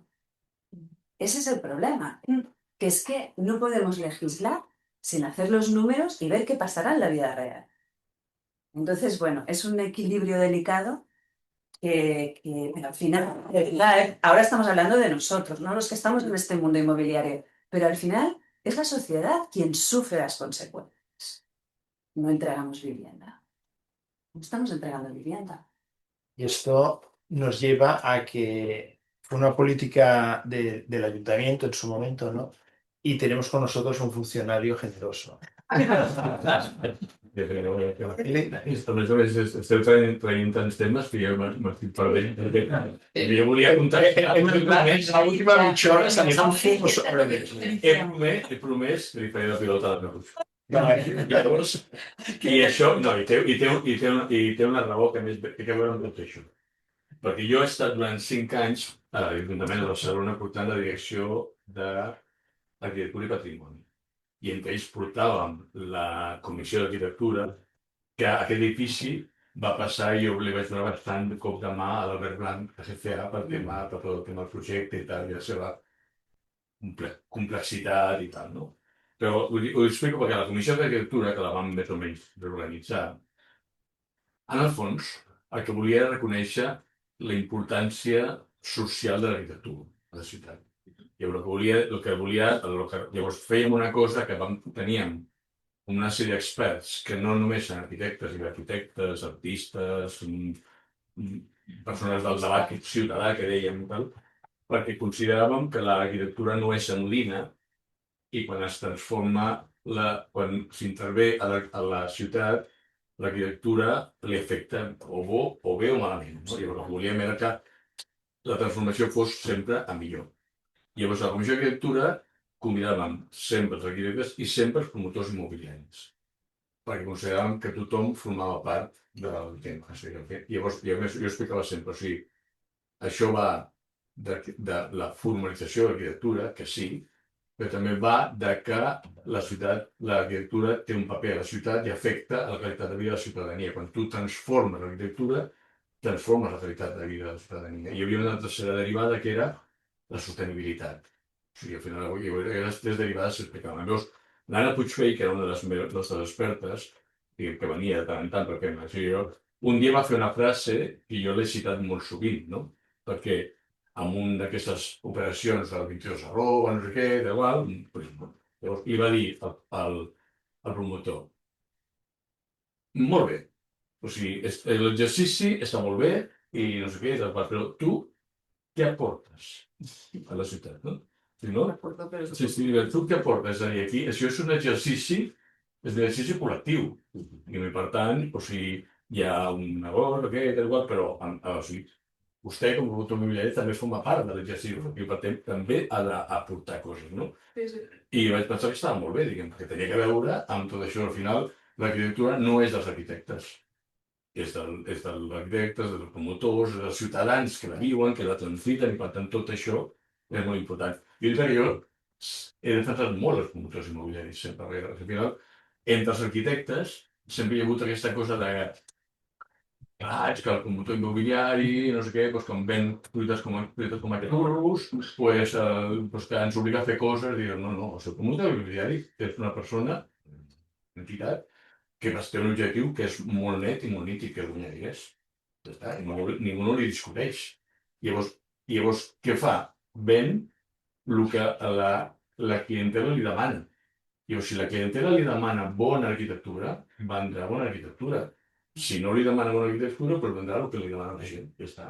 I ho deia, jo en cas els deia contínuament, que al final és tant un problema, és potser més un problema del col·lectiu dels arquitectes que del col·lectiu dels promotors immobiliaris. Al final són escèptics. Els escèptics tenen autors molt bé, o sigui, hi ha un balanç, no? Un negoci, no sé què, i es tracta, finalment, de guanyar diners. Per això estàs, diguem-ne. Però aquest guanyar diners no és un exercici d'avarícia. No, és un exercici De negoci. És un negoci, i ja està, i com un negoci, però està, i en el negoci també s'aporta. I també a la promoció immobiliària també li agrada. Jo he estat seguint una promoció immobiliària d'un fons d'inversió, que és una cosa, un edifici modernista espectacular a casa, que diu la Casa Llorenç, al carrer Enric Granados. Allò és un exercici de generositat. De generositat de la ciutat. Còrsega amb Enric Granados, no? Sí, Còrsega amb Enric Granados. No és una inversió que... Jo crec que som molt sincers i vaig dir, generositat a mitges, perquè és una operació de màrqueting, que està bé, però és una operació de màrqueting, al final, tothom surt guanyant. És una finca extraordinària. És una finca extraordinària. I a més han fet una inversió descomunal. De qui, A l'arquitecte, no sé. L'arquitecte, hi ha dos arquitectes. Hi ha un arquitecte que es diu Xavier Trilla, que fa la rehabilitació. No, l'anterior, era un mestre d'os. No, era un arquitecte conegut del modernisme. Vale. O sigui, tot l'interior són frescos. No, aquesta entrada... Bueno, no entrades singulars, o sí, no ho sé, ja ho veuré, perquè al final hi ha un debat interessant, que si voleu explicar. Podem explicar. Però al final, o sigui, aquí, en aquest fons d'inversió, a més, ells aquests fons d'inversió què fan?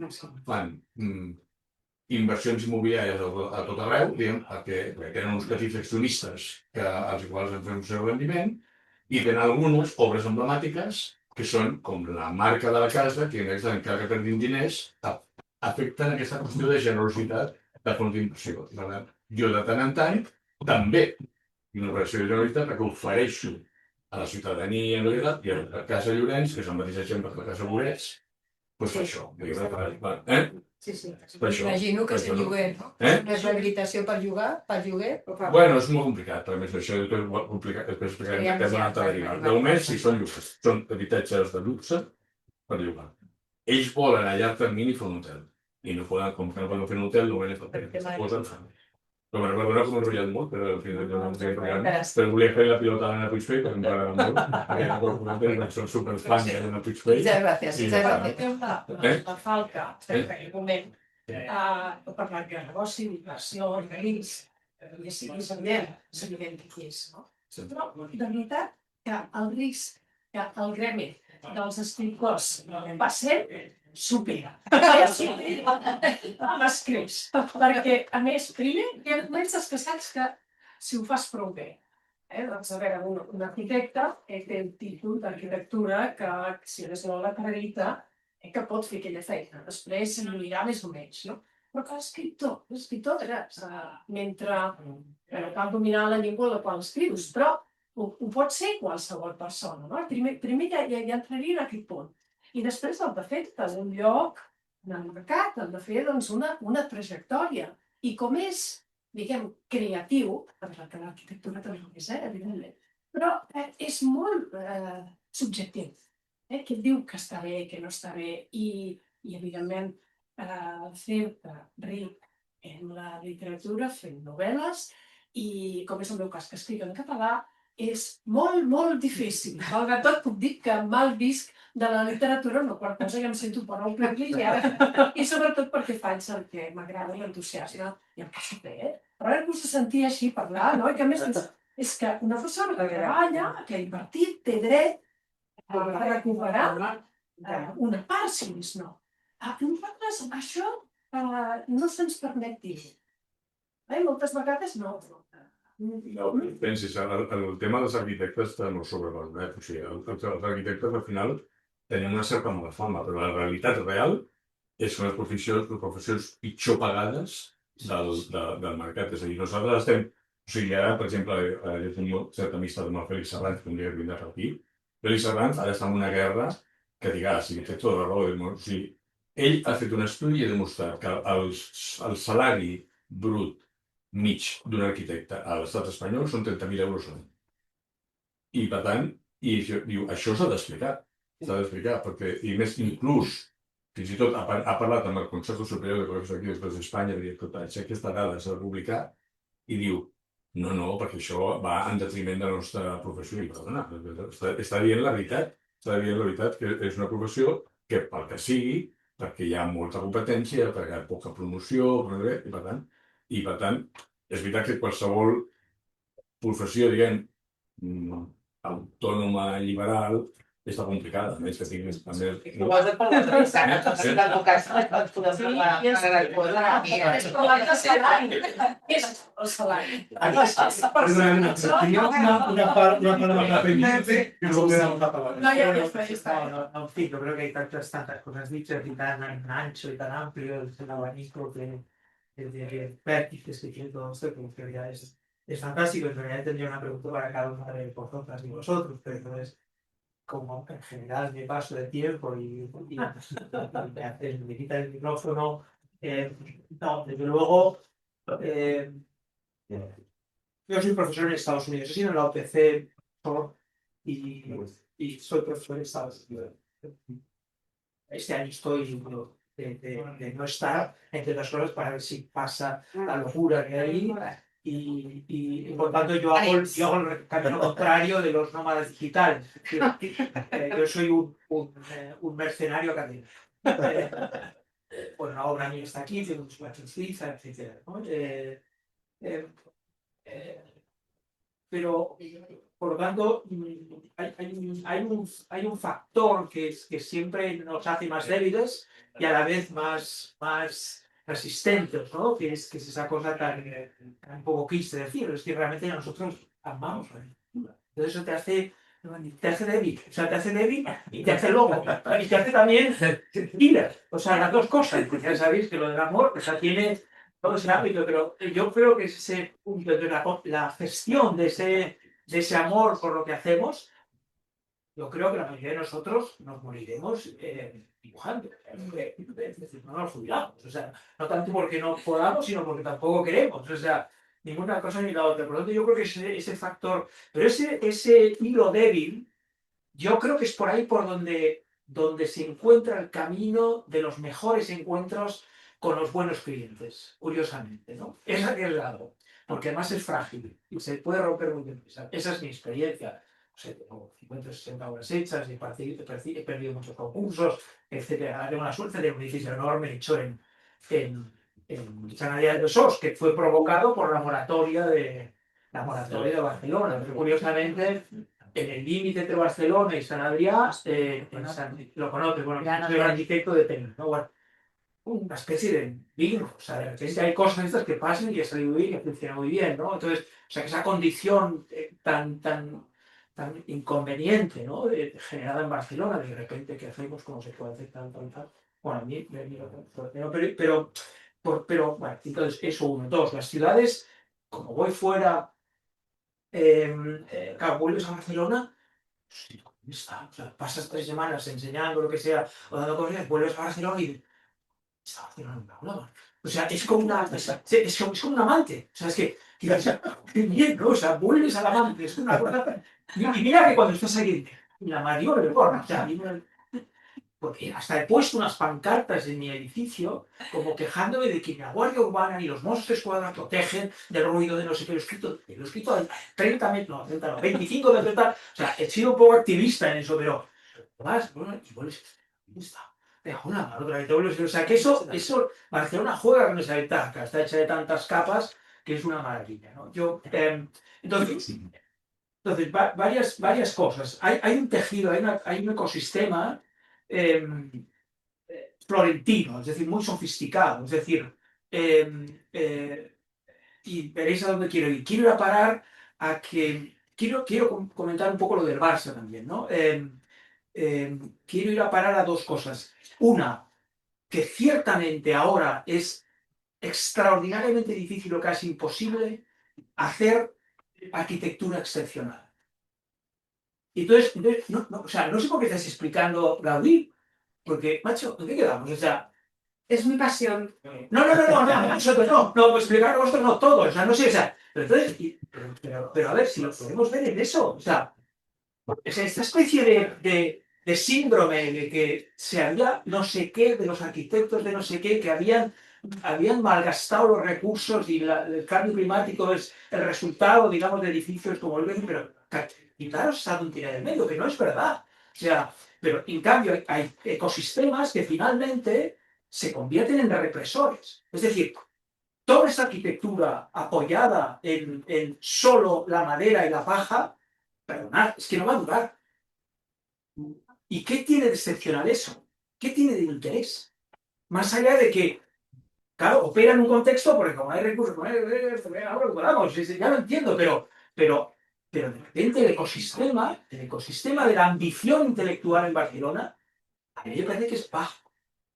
Lo siento decir, claro, antes hablo bien, ahora es baja, ¿no? Y ese ecosistema no es, ya lo saben, nada, es que otro, soy libremente mucho más grande, pero ese ecosistema, por ejemplo, no os puso las cosas difíciles cuando sacasteis del medio a Joan Pascual. No, yo primero...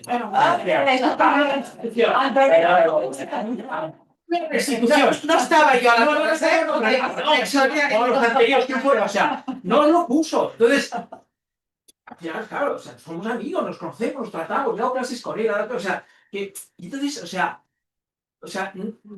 no le llaméis un edificio excepcional, no hay autor, no es verdad, no es verdad, reconocerlo, no sigáis diciendo que está Annie Chance ahí como un fantasma que está ahí, no lo digáis, porque no es verdad. No es verdad, no, yo en esto quiero ser claro. O sea, y por otra parte, o sea, yo creo que hay un problema ahí, hay un problema y habrá que digerirlo, explicarlo, pasó, Fermín Vázquez, no sé qué, etc. Bueno, pero desde luego yo cuando lo estaban en el colegio, que tirabais la segunda gradería, yo me giré y pregunté, ¿está por aquí Joan Pascual? ¿Qué le parece? La tercera. La tercera, exacto. O sea, entonces era como ese añadido que se hizo respecto al proyecto del concurso. Claro, está por aquí Joan Pascual, ¿qué le parece? Por lo menos que lo diga. Otra cosa es que es tan prudente y tan no sé qué. Vamos a ver, si Gaudí pudiera coger un micrófono, estar en Facebook, algo diría de cómo va la Sagrada Familia. Le encantaría. No, a Gaudí le encantaría, pero no me la diferencia. Quiero hablar, o sea. Pero la Sagrada Familia, Dickens sí que la pero era no, y aparte no tiene nada que ver el uso del hierro es abusivo en ese edificio, etc. Eso es otro tema. No quiero entrar ahí, no quiero meterme, pero algo bien quedará. Sobre el uso abusivo del hierro. No, pero bueno, es que bueno, lo que quiero para es que fijaros que es verdad, la Sagrada Familia es un edificio que es alucinante. Y además es una cosa de 100 y pico años, es una especie de performance colectiva de una sociedad que ha ido otro, y luego otro, luego cambiamos la sección, pero entonces dice, ¿dónde está la diferencia con el Barça? Pues yo te lo voy a explicar en mi opinión. Usted con la palabra a Elena. No,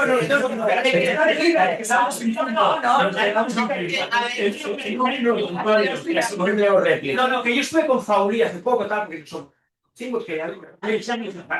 Y entonces, ¿qué es lo que ha pasado en esa familia? Que en cada uno de los momentos de esa sucesión absurda de gente interviniendo, pero que al final algo sale y sale una cosa alucinante, la opción era la excelencia extrema. O sea, en todo.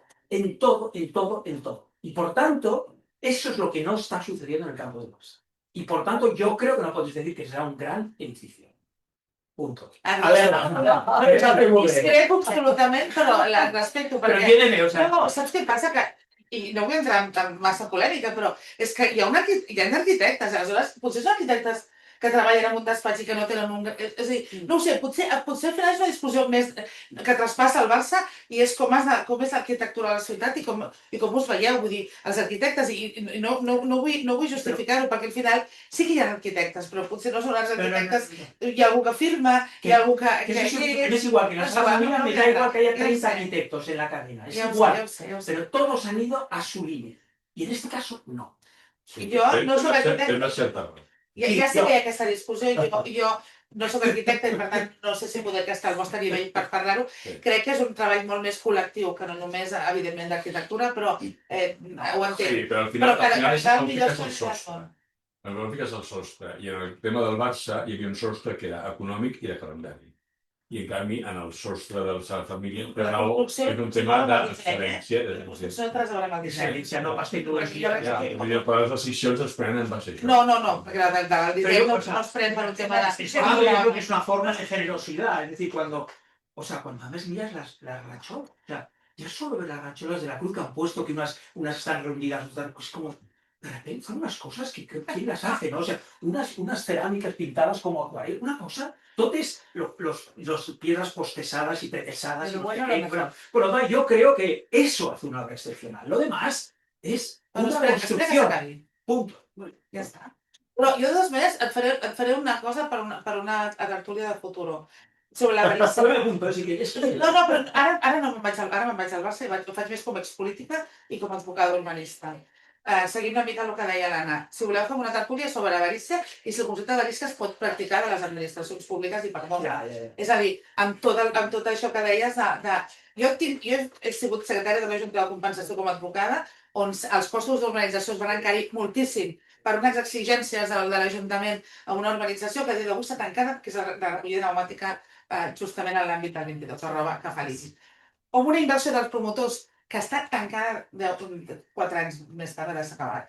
I, per tant, els 30%, cada vegada, el perquè l'habitatge, diguéssim, assequible s'exigeix al propietari privat i l'administració no ha fet durant molts anys la seva feina i en canvi ha demanat al propietari que faci per això.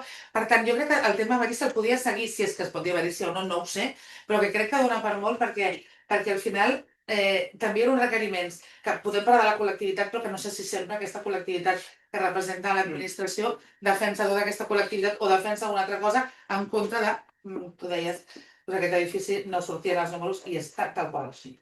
Perdona, por posar una mica, Pau. No hem de dejar... No. Pero también quiero decir, com a historiadora de l'art també s'ha de deixar pel temps. Perquè, a veure, recordeu els sobirats de la Sagrada Família.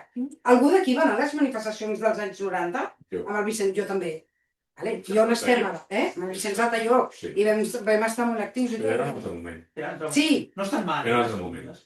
Ara dieu, no està. La Sagrada Família també durant molts anys va gestionar tota la intervenció de la Família. No tenia llicència. Perquè, bueno, segurament, perquè hi havia un codi cultural que tenia a veure amb l'autoria de Gaudí i no autoria de Gaudí. Ara el problema que ha passat a la família és que el concepte d'autoria s'ha encertat. Sí. Perquè és una pena perquè Jordi Fauri ho segueix intentant defensar i s'equivoca. Però l'interessant de la família és com a partir del 26, de 1926, hi ha hagut tota una sèrie de generacions d'arquitectes que han intentat interpretar allò que Gaudí podia haver fet, però han incorporat a sobre nous llenguatges tecnològics que ho fan molt interessant. Però ho fan molt interessant. En canvi, ells necessiten mantenir la marca Gaudí per un tema de màrqueting. I en realitat és absurd, perquè al final l'interessant és tota la investigació que han anat fent i tot allò que està molt bé. I al final, llavors va haver un moment que ja ningú qüestionava que s'acabés la seva família, per la qual el que sí que estan fent és que tenen, algun digui, però tenen un poc criteri en triar quins artistes intervenen allà. I a vegades l'encerten i a vegades no. Però per ser, jo al Jordi Foli li vaig dir, hombre, no escojáis a uno, ni Barceló, ni Cristina Iglesias, ni Marín, a los tres. ¿Qué pasa? Yo como ciudadano de Barcelona, ¿sabéis el tamaño que tiene eso? Tiene 3.000 cuadrados. O sea, que no me digan que no hay sitio para los tres. Y yo como ciudadano de Barcelona, pues tres. Generoso. Hombre, yo creo, estamos fuera de tiempo. Estamos fuera de tiempo. Se nos han pasado 2 horas muy rápido, fantásticas. A mí me gustaría hacer como el colofón final, ¿no? O sea, me ha apuntado una cantidad ingente de conceptos, ¿no? Y que podríamos repasar, ¿no? Pero me ha gustado muchísimo esta expresión de la familia profesional, ¿no? Que todos somos como una familia, pero, ¿no? Y que significaría que por primera vez entendemos que un proyecto de edificación, un proyecto inmobiliario, es un objetivo conjunto, no suma de partes, sino multiplicación de todos los que están trabajando, ¿no?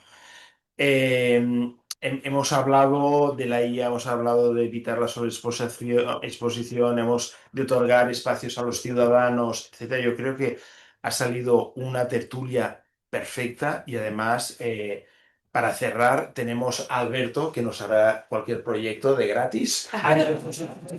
No necesito ir a hacer una piscina, al baño o una segunda Mira, vida. la frase de este tío me cambió la vida, ¿eh? Porque al final de todo me dijo, ¿qué es que no quieres mi dinero?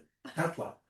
Y entonces yo me quedé brutalmente parado. Y dije, no me interesa tu dinero, ¿sabes? O sea, liberado, ¿sabes? Es que no quieres mi dinero. No, porque tenemos que presentar la tertulia la próxima semana. Están con nosotros Leo. El próximo mes hablaremos sobre pereza y diligencia. Y está con nosotros Leo, que es el que va a organizar esta tertulia. Que Leo lo tiene muy difícil. Porque Leo tiene la tertulia con más audición de las tertulias de arquitectura desde hace 47 tertulias. Caramba. Y a hablarnos sobre las mutuas, sobre las... Sí, es verdad.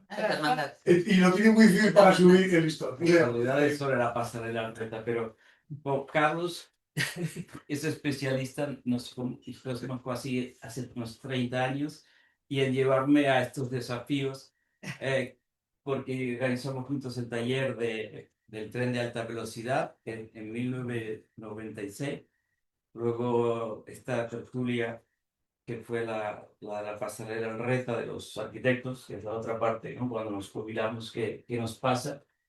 Y ahora con la sostenibilidad, que yo creo que es un tema que es quizás demasiado amplio.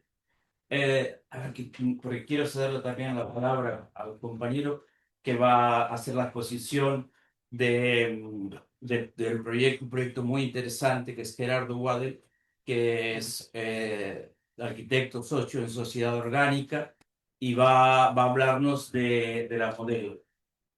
Entonces, dos palabras más que es en los conceptos que propuso Carlos o ayudado por la inteligencia artificial, o lo que sea, y que son pereza y diligencia. Para mí la pereza ahora mismo es el no cambiar, el no aceptar que el planeta está en un proceso de cambio, y la diligencia es poder hacer este cambio, un cambio creo que es ambiental o un cambio. Escuché en una conferencia hace un tiempo que la crisis no es ni económica ni cultural, sino hay una crisis ambiental. Y yo creo en estas palabras. Quiero dejar paso la palabra ya a Gerardo para que nos introduzca en 30 segundos. En su proyecto y en su exposición.